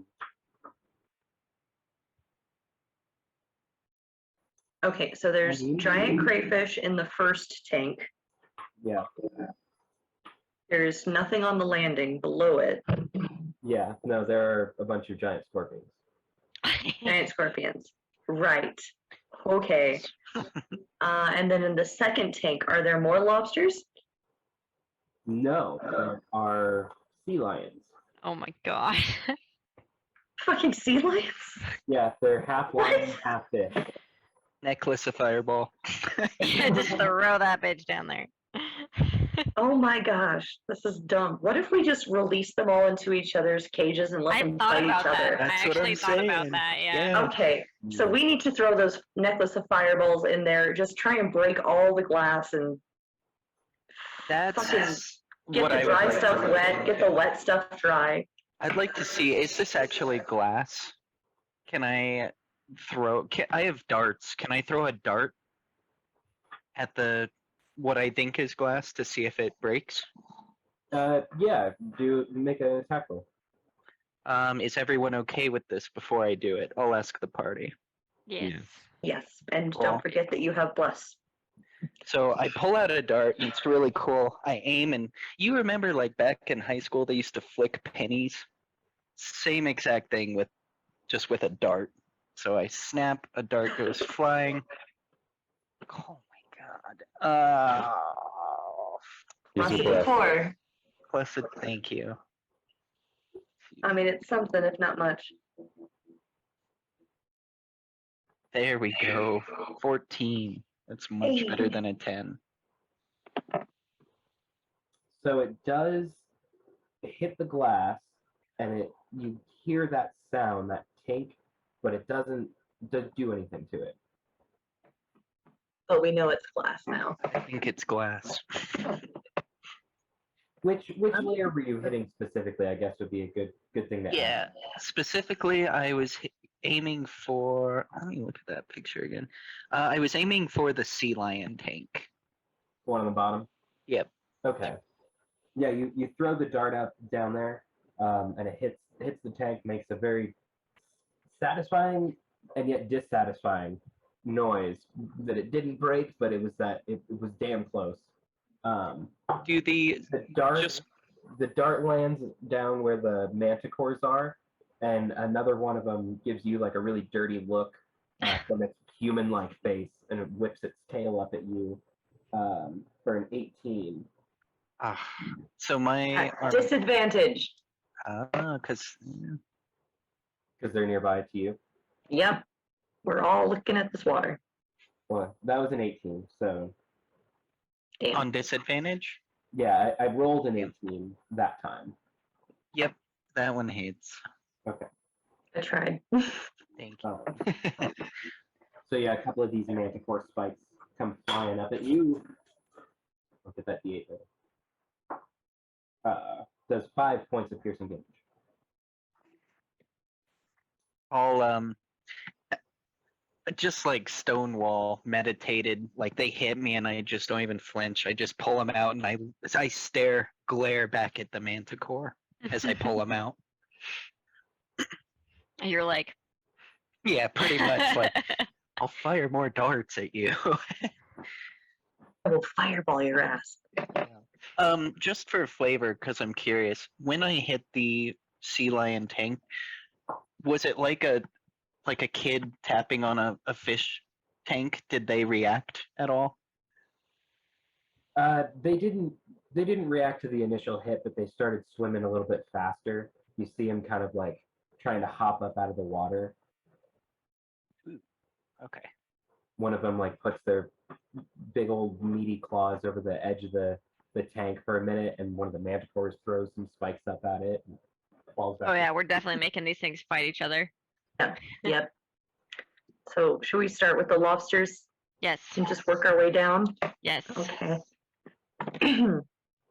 Do we want to go straight for fireballs, or do we want to try exploring some other? Is there any? Does anyone have electricity magic? Could we potentially shock the hell out of the water and see if that affects them? I have witch bolt, but I don't think that you can electrify water like that with magic. There's no mechanic for it in game. Not the kind of sorcerer you are. Womp womp. Okay. Do we have? I don't assume anyone. Throw in the juice. Use the juice. the juice. The juice? Oh, I mean, we could give them juice. I hadn't considered that. I don't think we can poison the water. We can't make the water worse for them. I No. don't want to fight them in the water.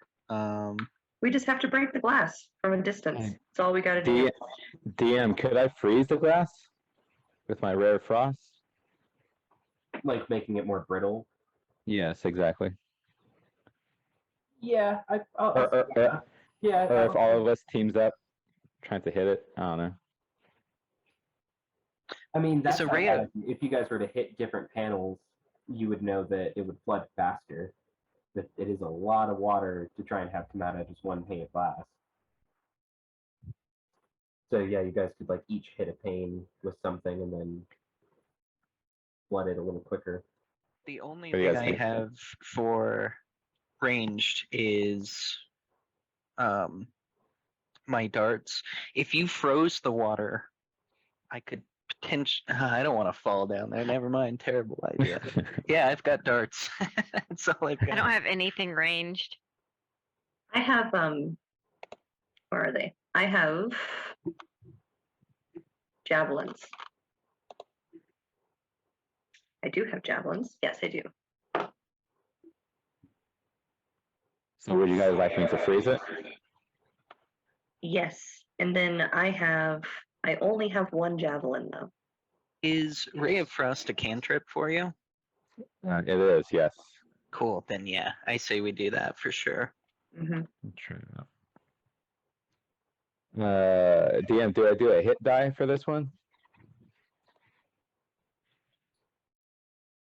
Like a roll to hit. Yeah. Yeah, everybody will need to make an attack roll if they're trying to hit the glass. Trying to make the glass break, I should say. I don't imagine there's anywhere I could reach one without a ranged. Yeah. I got a 10. Let me roll. I'm going to use my luck on this. I'm going to do it again. Well, Oh. does the Ray of Frost work? It's a cantrip. You shouldn't have to use that, right? You're just constantly casting That's until they're true. frozen. That's true. I got 18 on the hit. Okay, that definitely hits it. And then the damage is 9.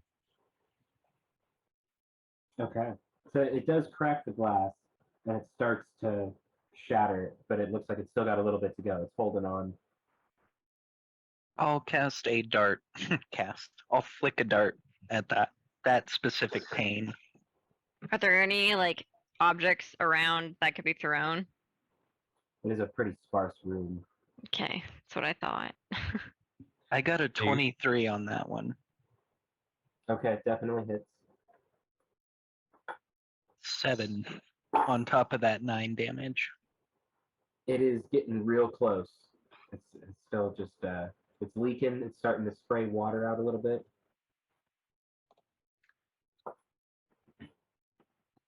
I'm gonna do it again. I got a 23 on the hit.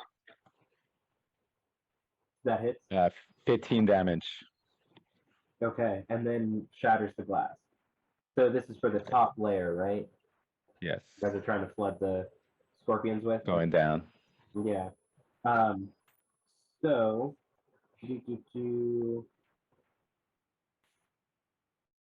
the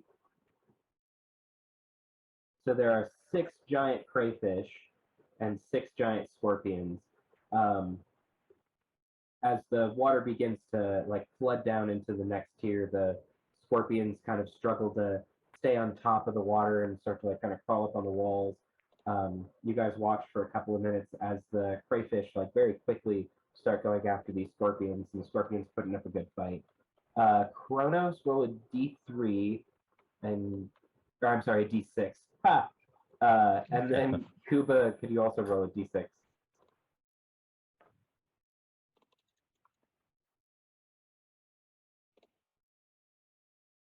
4 for me.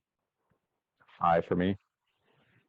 Okay, so 2 crayfish are left, and there is 1 scorpion that seems to have like kind of hid the whole time, and crayfish are just sort of looking for more food. Some of the scorpions have stabbed and clawed the crayfish to death after ripping a claw off. They're not quite as effective anymore with crustaceans like that.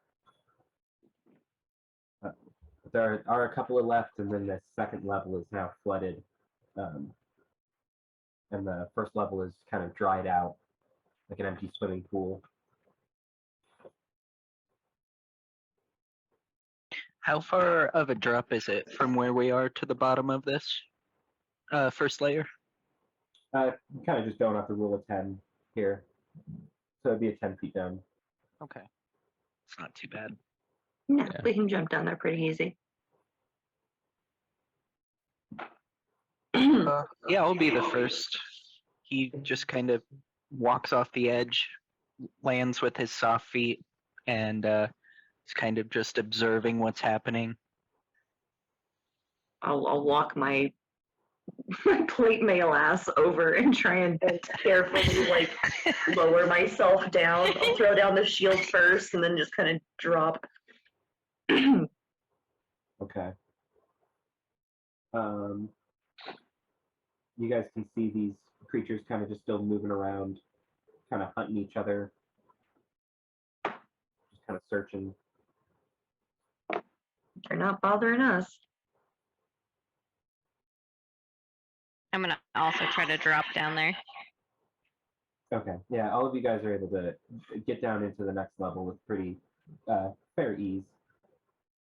So in this level, there are definitely, I would imagine, some rocks, some coral, some stuff. Yeah, there's a little bit of like aquarium sand and stuff like that. Pick up some rocks. We gotta break that next set of blasts still. I think that's probably our best bet. Hmm. I will pick up like one of the biggest rocks I can find. Me too. And then, so do we want to try and do another ranged attack on the other one? Just get all of this breakage out of the way. Let the water keep flowing towards center. Yeah, I think at least we should get it into that bottom aquarium. So send everything into that aquarium and then let's kind of go from there. All right. If Kronos will do the freezing thing again, I'll use my javelin. I'll use a rock this time, and we can both throw shit at it. Just Yeah, I'm just gonna go crazy. Okay. So you guys move 14 around. damage. What what? was the hit? 14. Cool. That just misses. I got a nat 20. Okay, well that might do it then. You guys kind of get down into this first aquarium that is now dry, move around to the wall that Kronos and party had broken after letting the water all drain down into the next terrarium. These crayfish and scorpions are like, or the crayfish especially, are like trying to get to you guys on the edges that they can. To little avail climbing up. What did you get for damage, Corey? 19 plus 4, 23 damage. Okay. So yeah, you break the next wall, flooding down over the sea lions up to where the manticores are at. The manticores kind of begin struggling a little bit. Don't have a swim speed, but I feel like they should be able to swim, but they don't. Being wing clipped as well, they just kind of lack the ability to move through anything as well as they would like to. And you can hear weirdish, almost human-like screams as the manticores start to be drowned out, and the scorpion and remaining crayfish kind of like splash over the edge with the water, causing the sea lions to devour them. I don't have a D3. Corey, go ahead and roll a D6, and then Lyra also roll a D6, please. 3. 1. So there are 2 manticore left, kind of bobbing around, or sea lions. I'm sorry, there are 2 sea lions left, bobbing around in the water, kind of searching for something. You guys can tell that the water is slowly draining. It's taking quite a bit of time, but it is starting to kind of drain down past what you would expect, out through the bottom somewhere.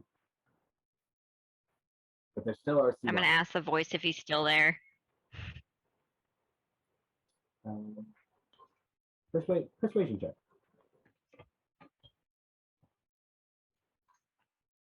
Not 20. Damn. It's like never when I need it though. Wherever Aw, that has Matt. gone. I can't go anywhere. Yes, I'm still here.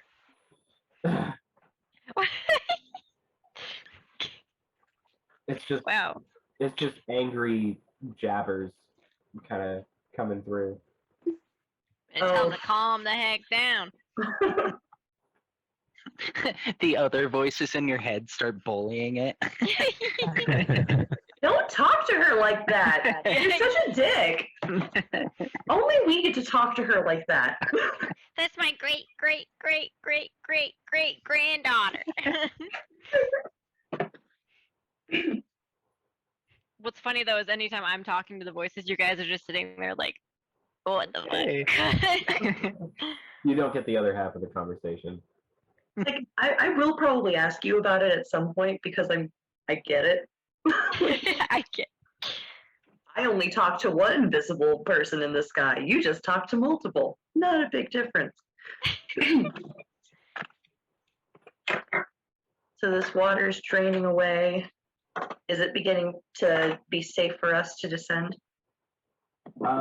It appears so. You can tell that there are still a few sea lions left, They can breathe air, so they are just chilling. How are at the that how are the bottom line. manticore looking? There was one left, but it drowned.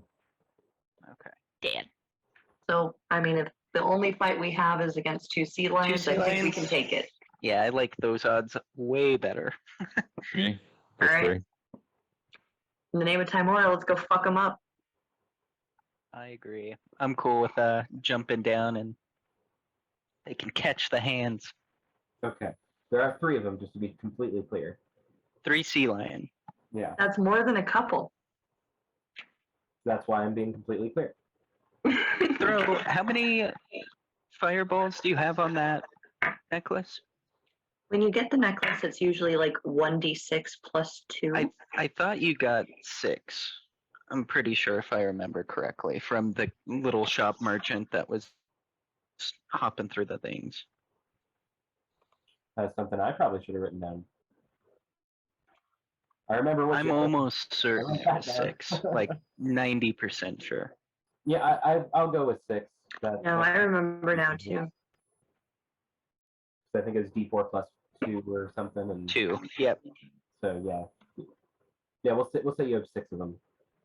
Okay. You could throw one of those down there. I'm sure they wouldn't like that much.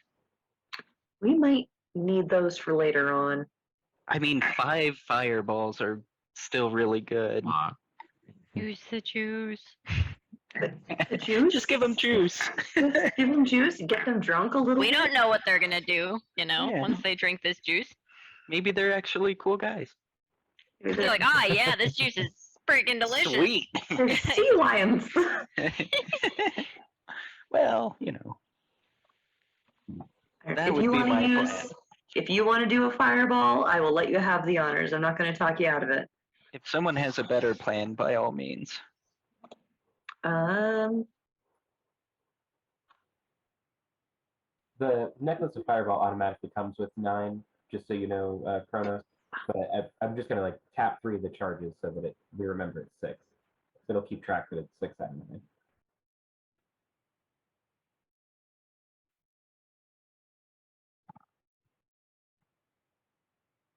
Oh. That's irrelevant to the current situation. What am I looking at? I can cast Witch Bolt, but it's only 2d12.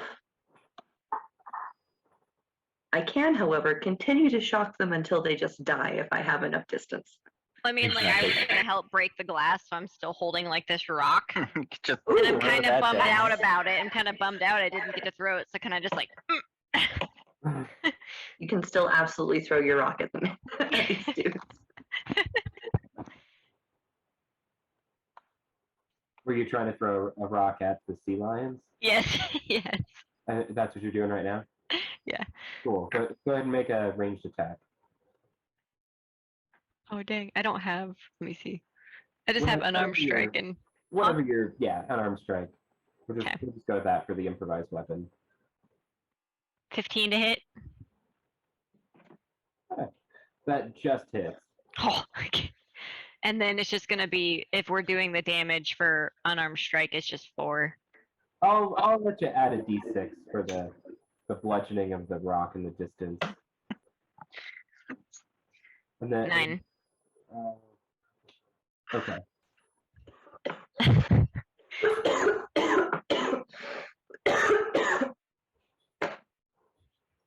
This manticore's a little slippery.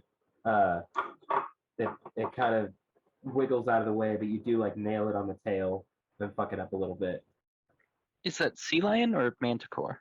I probably keep saying manticore, and I mean sea lion. Okay, I'm just making sure.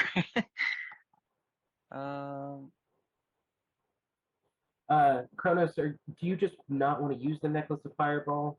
I feel like that would be a good idea. Yeah, I do I'm too. down. It's just gonna. Yeah, I'm down to use it. Okay. However many of the actual fireballs you want will be whatever level the spell is cast at. Yes. One should be fine, right? What do you guys think? See what it does, and if they're not cooking by Okay. then, we can. Yeah. Okay.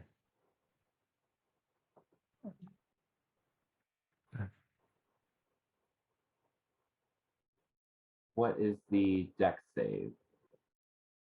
15. Okay.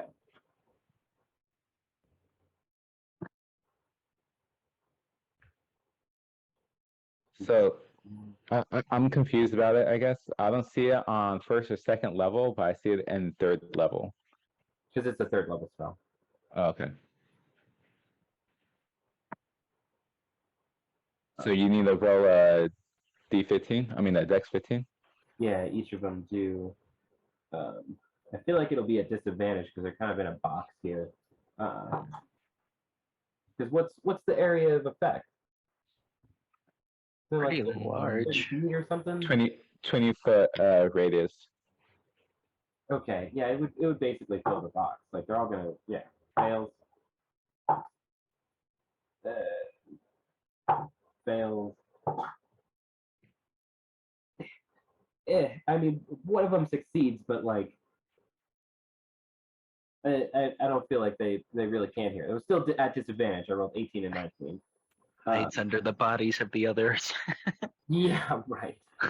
No, yeah, you take one of these little balls of like jewels off of this necklace and you toss it down there, just ever so gingerly, like an old turtle, and it lands with a tink tink boom, and just surrounds this kind of inner part with fire for a moment. You hear these weird, fishy roars come up from beneath the flames for a moment. Go ahead and roll damage.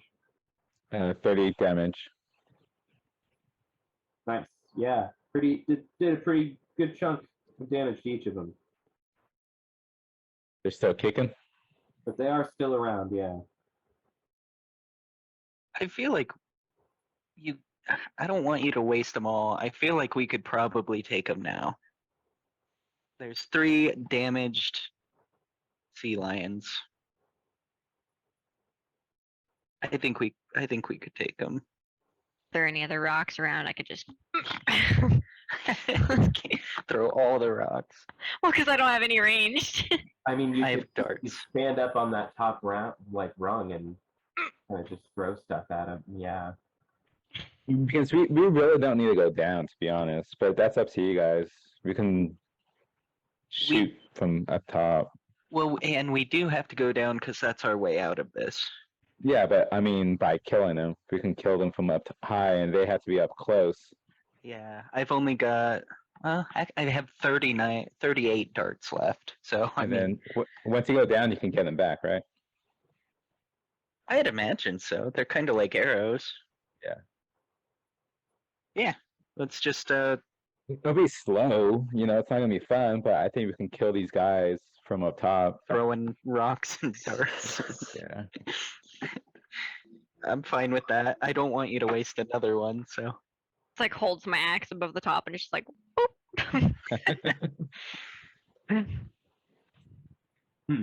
So That's up to you guys. I'll leave it up to you guys as well. There isn't much that they can do. It is basically like shooting fish in a barrel. Exactly. You guys could kind of jump down in whatever order you like, or you can kind of snipe them off from up here. Can I do something kind of cool and just jump down and like, ah! I'm going with her. Get like All right, I'm gonna do that. I'm just gonna jump down and just Hulk smash it with my axe. okay, yeah, go ahead and do an attack, and then we'll roll initiative. Oh my goodness, 11. These are some slippery beasts. They tend to kind of slip out of the way a little bit, but it looked awesome. It was really cool.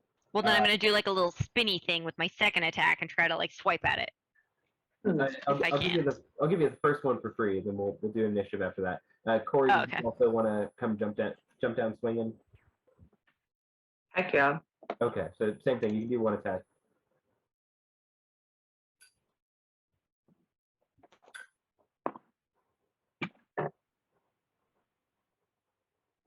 $22 to hit.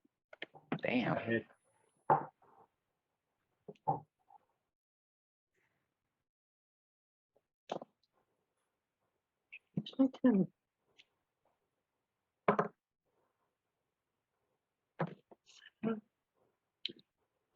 10 points of damage. Nice. Okay, good chunk. And then we'll roll an initiative just to kind of keep on track. Oh my Aw. god. 20. 12. 23. I got a Wow. 23. I got a My 20. dice hate me today, I swear to God. Cronus, what'd you get? 15. 15? Yeah. Okay. And then Lyra? 12. Okay. It's always That's- fun what's in order. Okay. Well, Kuba, you're up first. Doing the same thing, hopping down, trying to kick my way through the head of one of these sea lions. Okay.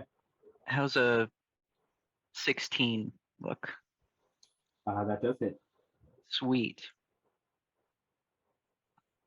8. As I land on this thing's head, I kind of adjust to the pressure a little bit and slip off of it enough to drop an elbow on it as well, maybe. How's a nat 1 look? For the second hit, not Yeah. good. Probably really funny.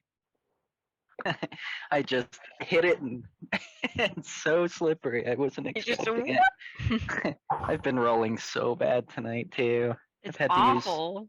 almost all of my lucky points. I only roll a nat 20 when I don't really need it. I'm just yelling at a dude Yeah. in my head. 20. I got a 20 on initiative.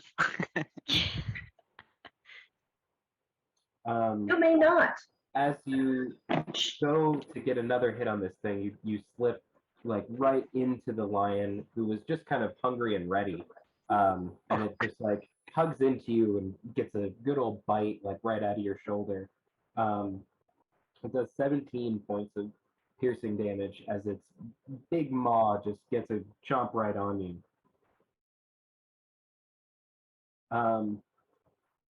And then go ahead and do a strength check to see if you're grappled on it.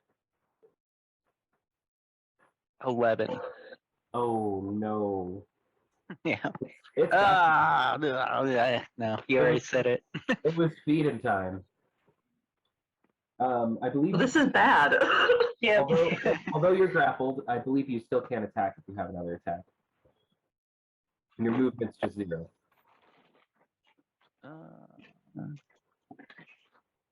Can you attack while grappled?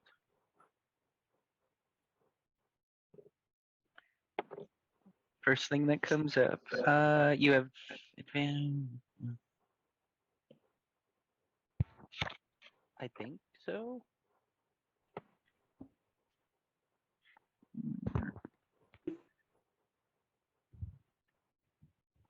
Yeah, you can still hit. You just can't move. So I'll use a key point, and as I'm getting mangled by this thing, I'm gonna try and punch its teeth out with a Fury of Blows. Okay. How does a... Oh my god, that was so close to another one. 20. 20 hits. I do additional 4. One more attack for that. 24 to hit for 9. So in total, I did...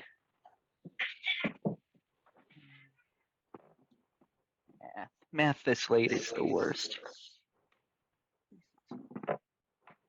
22 points of damage. Damn. Nice. Okay. I feel like it broke a rib. It bit into you, and you just like let it have it, and you just like feel like you cracked something in there. Okay. Anything else? That'll do it.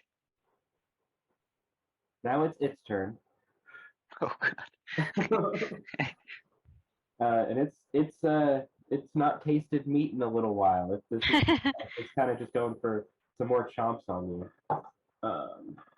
For 23. Oh no, 19. I'm sorry.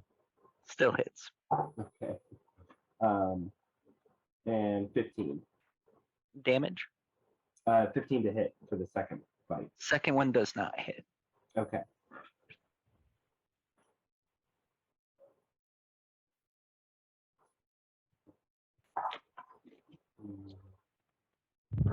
For 13 points of piercing damage.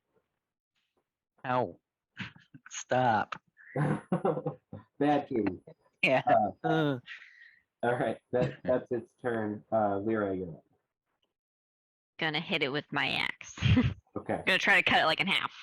The one that's got Kuba or a different one? What was Mm. Lyra's? I think that I came after. I don't remember. I got a 20 in initiative. Oh yeah, then you're My gonna be bad. first. You're gonna be before me. Yep. My bad. Sorry, I probably just wasn't loud enough. It's my bad too. Kill it. I'm sorry, Lyra. No, you're good. All I do is just like chop things up, so you're good. No, I'm absolutely going to fuck up this thing's day. So as a bonus action, I'm going to channel divinity, cast sacred weapon, and then I will take both of my longsword attacks.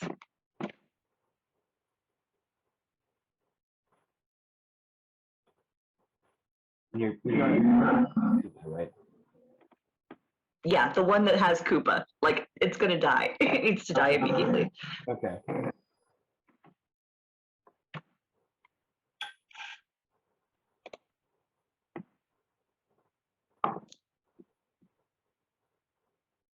All right, so the first one is a 29 to hit. That hits.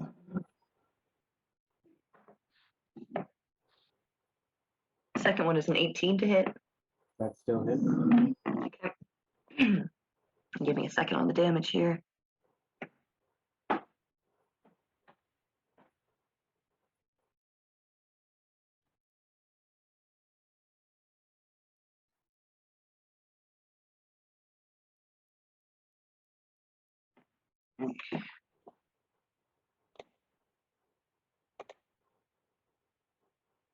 Why are you frozen? Don't freeze.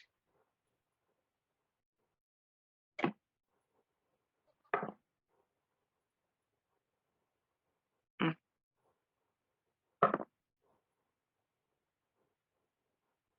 Wow, and I'm so angry right now.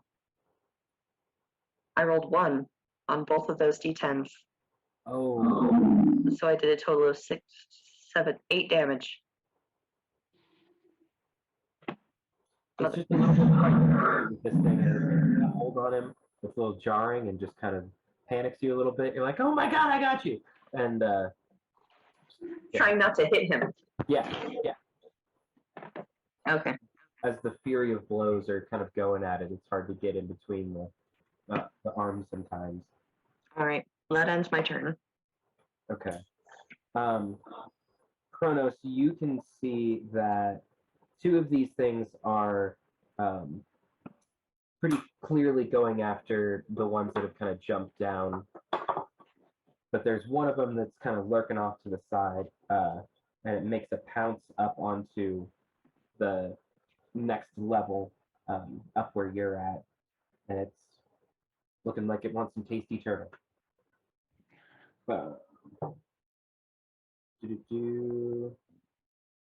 19 for the first hit with the claw.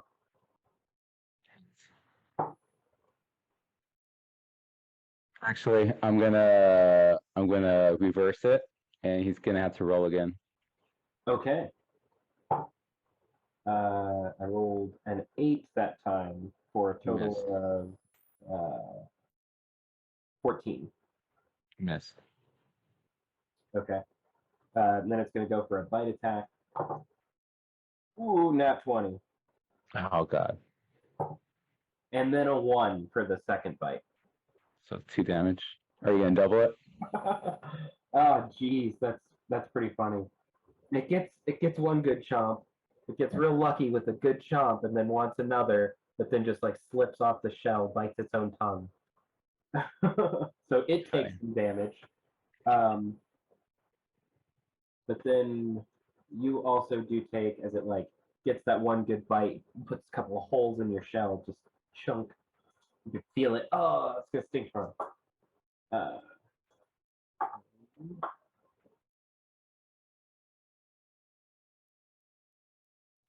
For 22 points of piercing damage. Damn. Okay. And then it's gonna be your turn, Kronos. So is he up here with me, or did he fall back down? He got up there, Okay. climbed up, and got up there with you. And what is this that I'm fighting? It's a sea lion. It's half lion, half sea creature.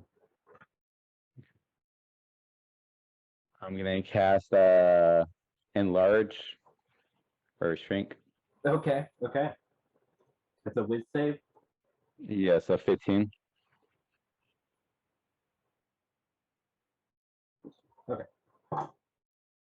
Huh. 10. Okay, nice. I am gonna shrink him, so I'm gonna make him into a baby, basically. So I'm gonna age him by reducing it. Okay, okay. It's still vicious little shit, but Okay. it's smaller. It says the target size is half all in all dimensions, and its weight is reduced to 1/8 of its normal size. The reduction decreases its size by one category from medium to small. Until the spell ends, the target also has disadvantages on its strength checks and strength saving throws. The target's weapons also shrink to match its size. The target's attack with them deal 1d4 less damage. Okay. And can I do anything else or no? No, right? Unless I do a bonus. Unless you have a bonus action or if you want to move. Yeah. I am going to. I'm gonna move.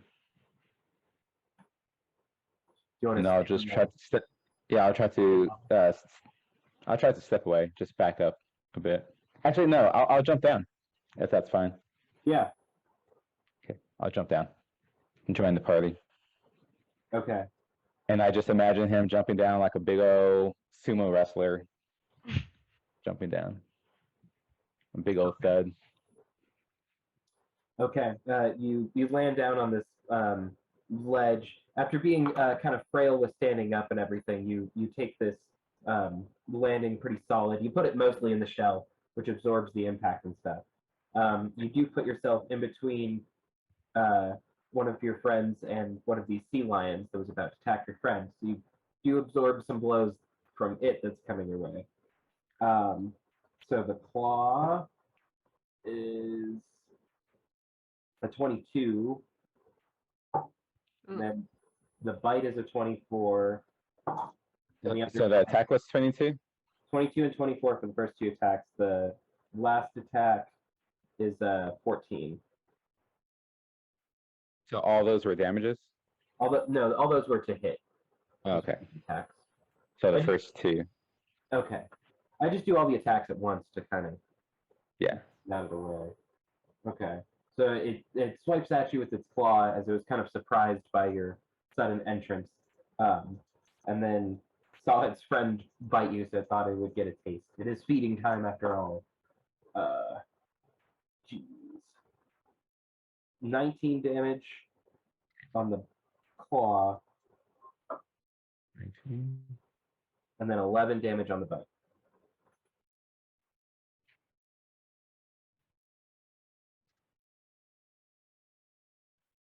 And then Lyra, it's going to be your turn.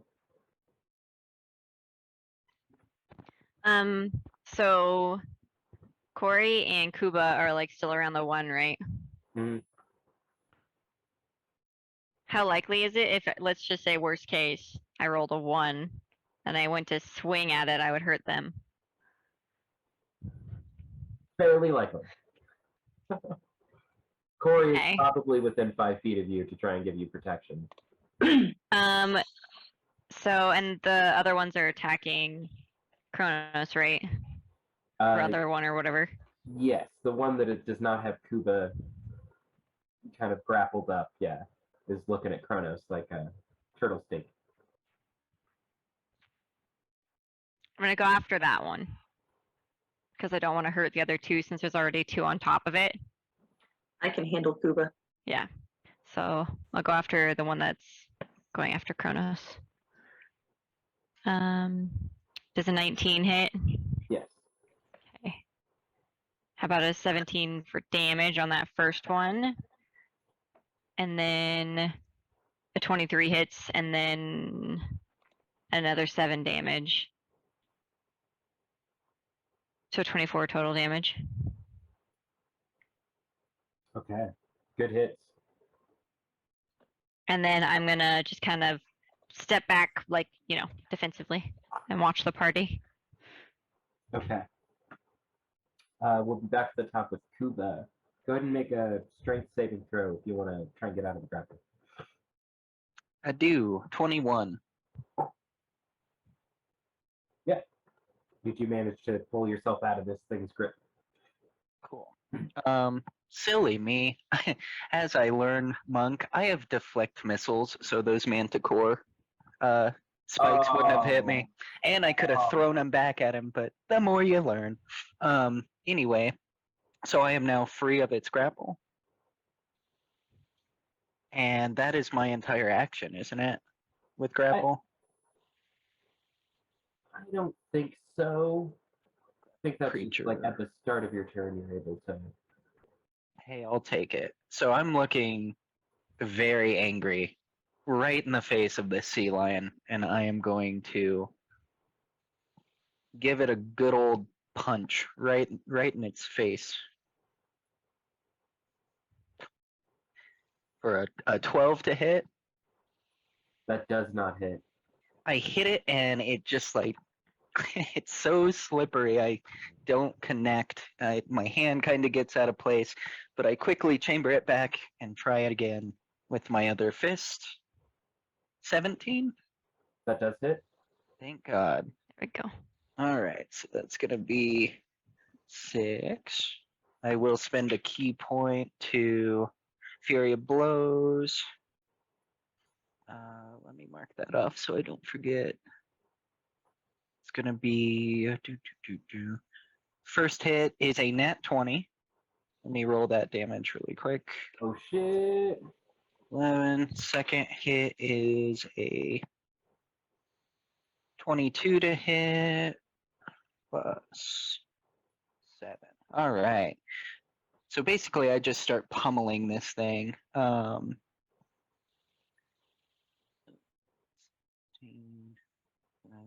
for 24 points of damage. It is barely hanging on. It's definitely making some crying, whining noises now. For the last thing, I'm gonna spend one more key point. I'm gonna do open hand technique.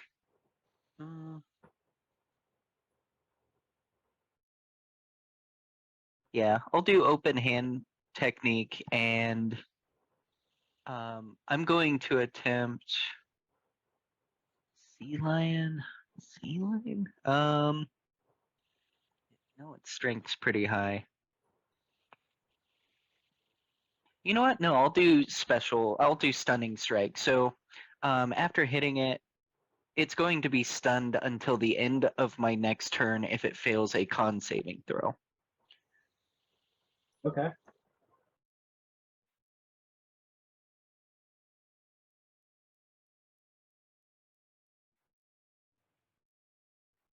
What you get? Oh, so I don't know what the DC was. I was waiting for this. Oh, 14. Okay. Okay. It did roll an 18. Bummer. Hard to find pressure points on these beasts. 30. They're strange creatures. You don't come across them very much. They might have been made for this specific dungeon. Cool. Well, I'm just standing there like an idiot now. You're still face to face with this thing. Like Yeah. engaged, definitely staring it down. It is not looking too good. It is going to be its turn. And Now that he's standing up, he benefits from my 5 foot. or so it rolls with disadvantage. Yeah, it has disadvantage on all attack rolls. Okay. So 11, 15, so 11. That is so handy. That is one of the best things ever. Fucking great. 17. I love Paladin. 17 Yeah. just hits. Okay. 15, 18, so 21 for the first bite. Natural 1 and a 12. And then the second bite, I'll let you get like a free hit on the natural 1 as it was trying to snap at you, and you kind of got a little pop on the nose. Whatever your unarmed strike damage is. It'll be 5. Okay, perfect. That's hilarious too. Okay, so it gets 2 hits on you. Do 17 for the first hit, and 13 for the second hit. So it's doing 2 more? No, those were just that was damage. Oh, okay. So in addition to the damage I just took, I'm taking additional damage?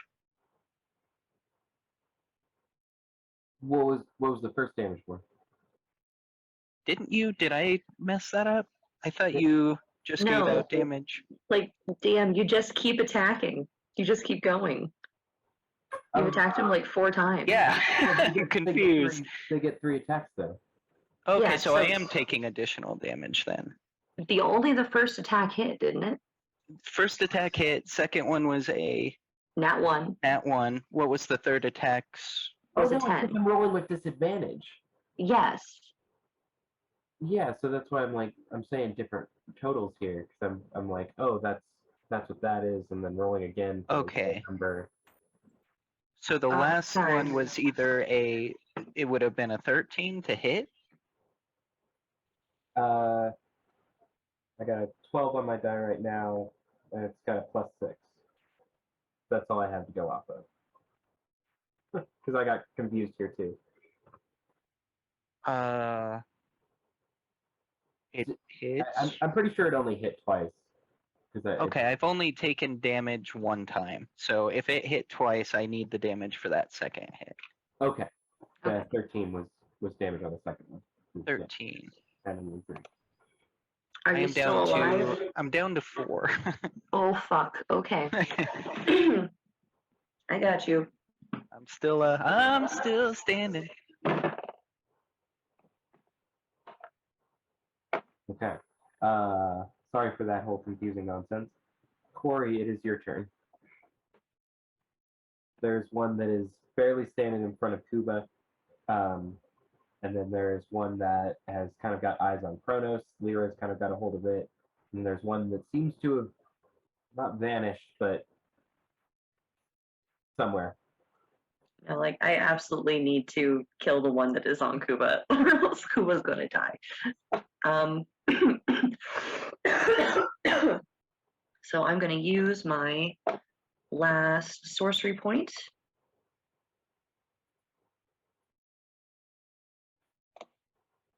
So I can cast 2 spells this round. First thing I'm going to do is cast Sanctuary on. Oh. You can do the whole thing. Hmm? Can't you get the whole thing? No, Sanctuary only protects 1 creature. Okay, so Kuba, so long as you don't try and do any damage, you cannot be injured. Really? Yes. Wow, Sanctuary is super cool. Mm-hmm. So I cast Sanctuary. Good thing.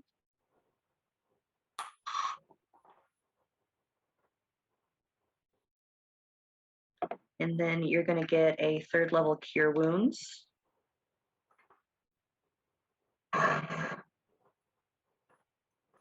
You get back 22 points of health.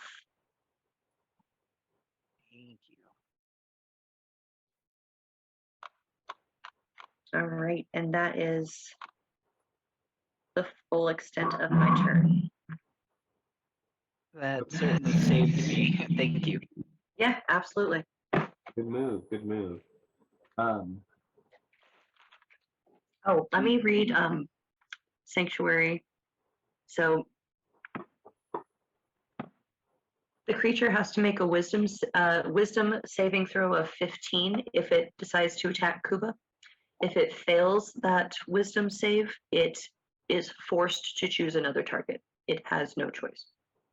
Okay. Nice. Yep. The shrunky dunked sea lion is going to try and hop down from the top level, but this is a much larger fall for it than what it would have been otherwise. And you hear this kind of like, almost like kitten like as it's kind of fallen down. What do you think the scale and footage is for that? For 10 feet for like a baby kitten fall straight down into some. Pretty significant. Yeah, that's Big kind of what I was fall. saying too. Like 5d6, because it's usually a d6 per 10 feet of bludgeoning for you for like a normal sized creature. So it's like kind of doubling. Okay, we'll go with that. 9. That's another 9. And 4. 18, 20, 22 points of bludgeoning damage. As Nice. the thing kind of crawls and tries to fall, or tries to come down to where the action is, but just falls. Did you just kill a kitten? No, Kronos did. He shrunk it. I didn't tell him to jump. No, I'm kidding. No, it lands with a thud. And is Does it land on its feet? it Doesn't have any. It has a fishtail. yeah, it landed on something. Does it land on the tail? It definitely like kind of crawls for a minute, and is just like looking around for something. It goes up to Corey to nibble on your ankles. At disadvantage as a tiny creature. I rolled a 2. See if I get a 1. Nope. Okay. That was first attack. Second attack. 7. And 5. Even worse there. All right. Last one. He can bite my shiny metal feet all he wants to. Then 6. It fucking tries really hard and does not get any ground or Just imagine it like just getting nowhere. yeah. It is literally like when the kitten tries to crawl up your ankle, but you're wearing like plate mail and stuff, so it's got, Sliding down. it has no purchase whatsoever to try and climb up. Goodness gracious. Kronos, A for effort. Kronos, it's your turn. So is this thing still next to me? The one that I fell from the front? The one the kitten one, or the I'm not one sure. that's fighting at you. So The one that was probably, yeah. yeah, there's one on you, specifically eyeballing you, and then there's one that's in front of Kuba, just barely hanging on. And then the little There's one that I dropped down and then it attacked me yes, as that's, a reaction. that's still in front of you. Okay, I want to attack him. Okay. As a reaction, I just imagine him actually like clawing back, you know, with his hands. So I'm gonna use my claw attack. Does a 15 hit? That just hits. Cool. And then he has 2 attacks, I believe. Right? Oh no, I have 1. My bad. I got 2 damage on that. Damage is damage. And as a reaction, I think I'm gonna Misty Step away. Okay. So basically, I'm gonna bitch slap him, and then I'm gonna disappear.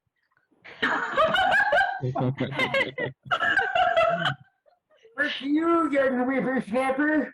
Bam! and my turn. Okay. But yeah. That was fantastic. Thank you for that.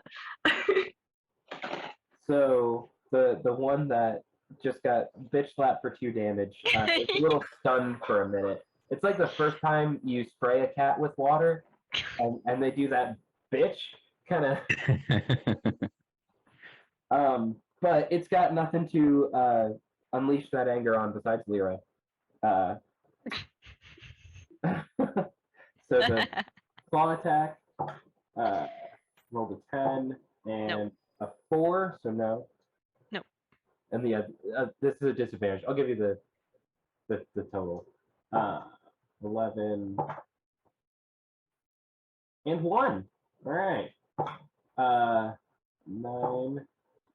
19. So 9, 15. That one hit? No. No. Okay. Okay. So it does get a 1 in there. I'll let you get it like an unarmed strike reaction. So I can bitch slap it again. Yeah. Yeah, this cat's just getting abused. Okay. Does a 16 hit it? Yeah. Well, my unarmed is just 4. Okay. It's just and then turns around super mad and then gets hit again. That's some good old slapstick. That's awesome. We should just do that until it dies. Garrett, it is your turn.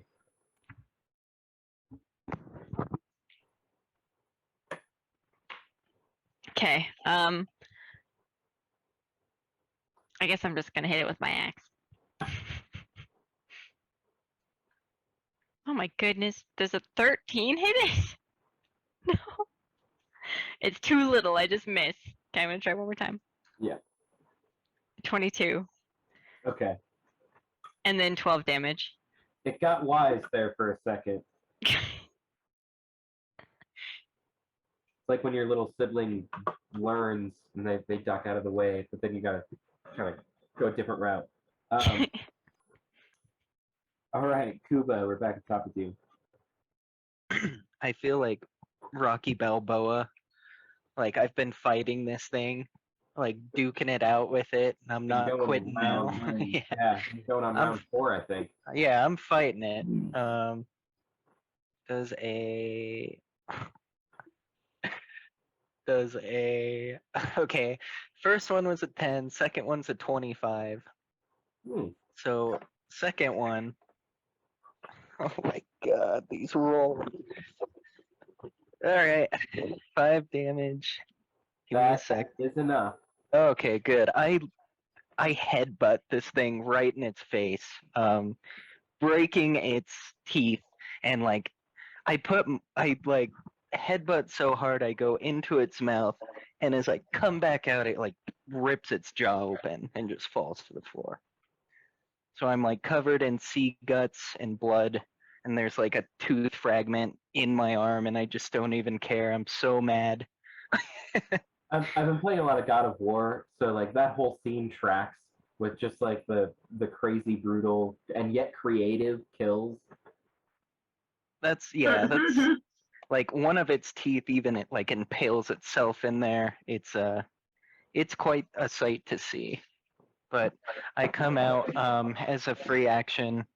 I'll look at Corey and I'll give just a quick bow and thank you for saving my life. Looks bad when he goes down. It's like you I'm can see the one tooth, destroyed. you can see the one tooth sticking up, but then when he bows, you can see like the outline of the lion's like Entire maw. yeah. Oh my god. Corey just like Corey's in the business. She's a soldier.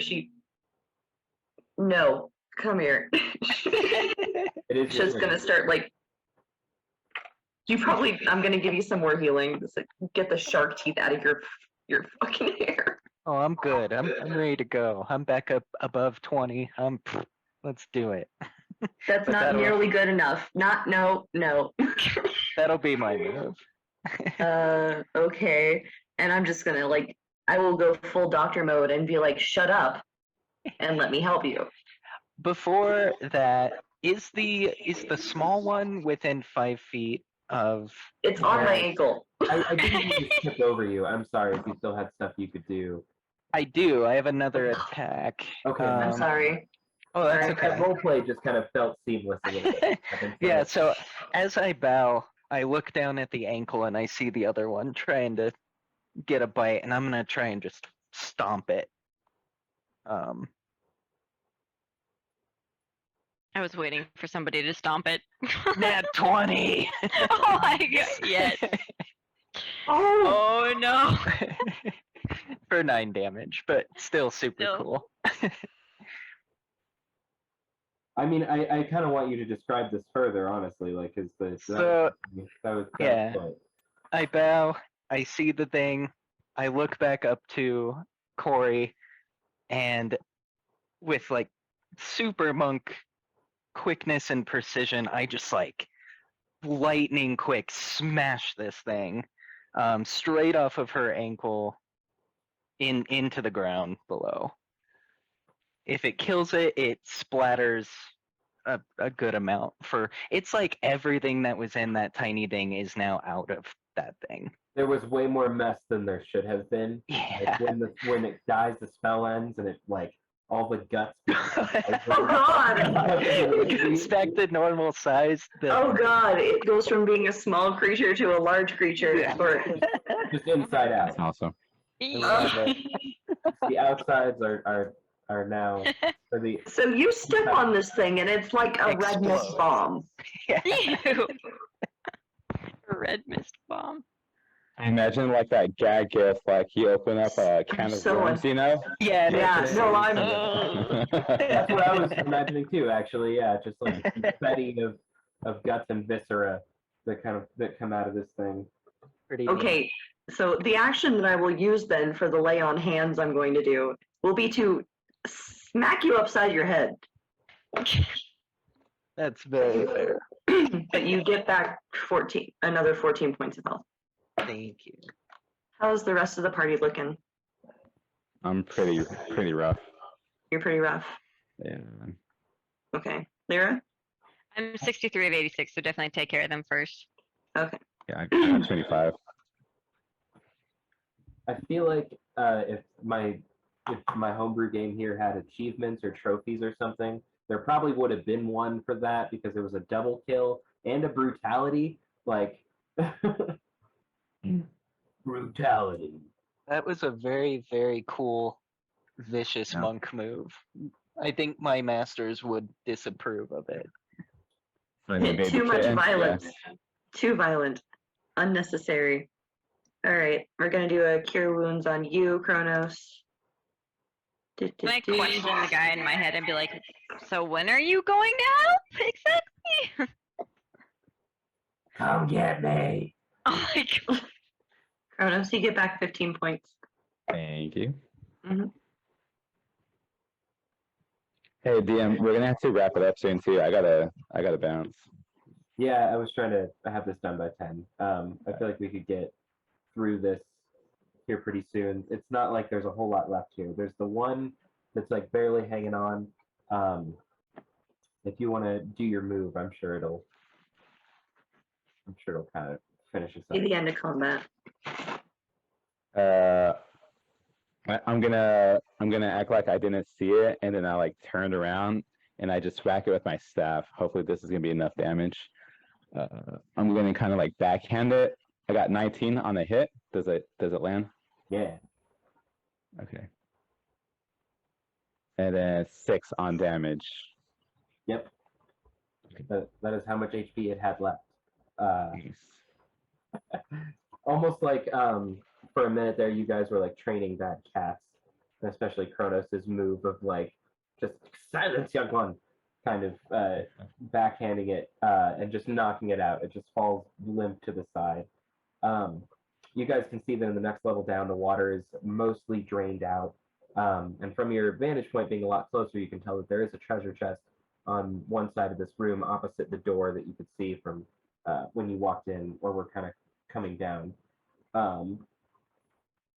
You can hear Lyra you can hear in your head a like banging coming from the door almost, as if like in the horror movie when the door's coming off the hinges a little too hard. It seems like it's just radiating with something. Yeah, up to you what you want to do with that. I'll tell the party that that's what I hear for sure, and that it's a little unsettling. Still kind of in rage monk mode. I'm gonna run up and just kick the door down. Munchkin status. Okay, you kick the door down, and inside are lavish furnishings, decorations from everywhere, are everywhere in this room. The floor is strewn with rugs and cushions. Tapestries cover the wall. There's a hookah as tall as a human adult in one corner, and the largest piece of furniture is a big, a sumptuous divan. Parthenax would love this. A divan?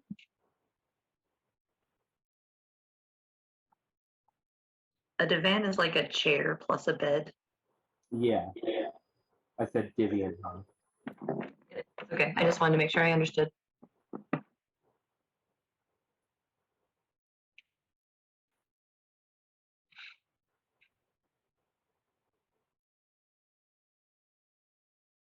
And you guys can see in this room, sorry, there is a dowdy halfling warrior.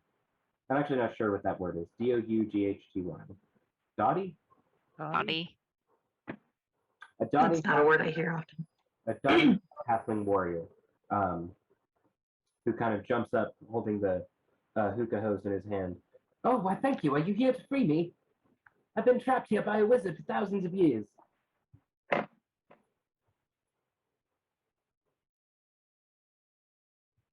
Who are you? What are you doing? How are you alive for thousands of years? What? The wizard cast a spell on me. My name is Quinsnip. Quinsnip. Q-U-E-N-S-F. Why did the wizard put you in here? It was a curse. He's a huge dick.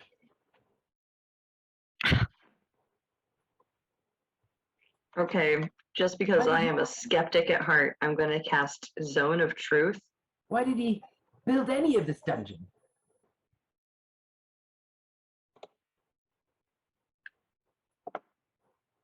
So I cast Zone of Truth.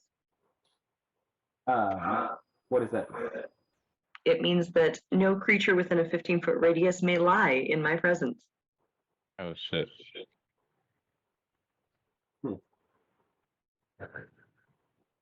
Do you say anything after that? You just cast the spell and that's it? No, and then I'm going to ask him again, why did the wizard put you down here? He's a huge dick, like I said. Is there anything you did to get yourself down here? How'd you piss off the wizard?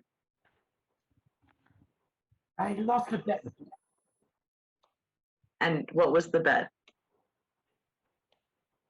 For some souls. Ugh. Why did I say that? A soul bet, you say? And why are and what are you that you need souls? He's just completely quiet. What are you? You need a soul, don't you? Everybody needs souls. They're delicious. Please answer my question if you Just want our cooperation. Well, can't you see it's just obvious what I am? Then he kind of gestures to all of himself. Okay, I'm just gonna detect good and evil. Evil as fuck. Evil as fuck. Is the guy in my head saying anything right now? Not at the current moment. You can detect a secondary evil presence coming from the Divian as well. Oh, okay. What's in the divan?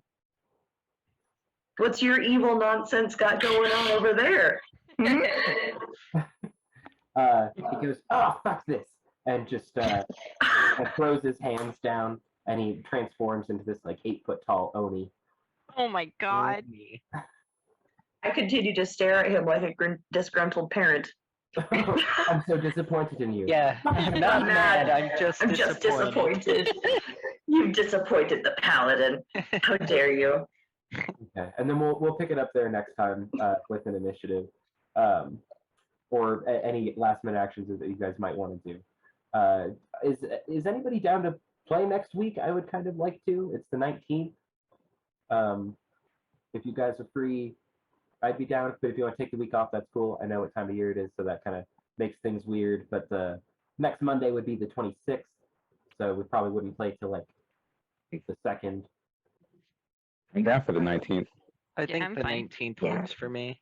Okay, I'm good for it. so we'll meet next week, and then probably not meet the 26th. Try and meet up next year in the 2nd. Yeah. Sweet. Okay.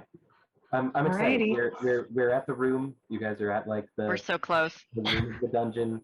This is awesome. Yes. Good sesh, guys. I hope you guys had fun.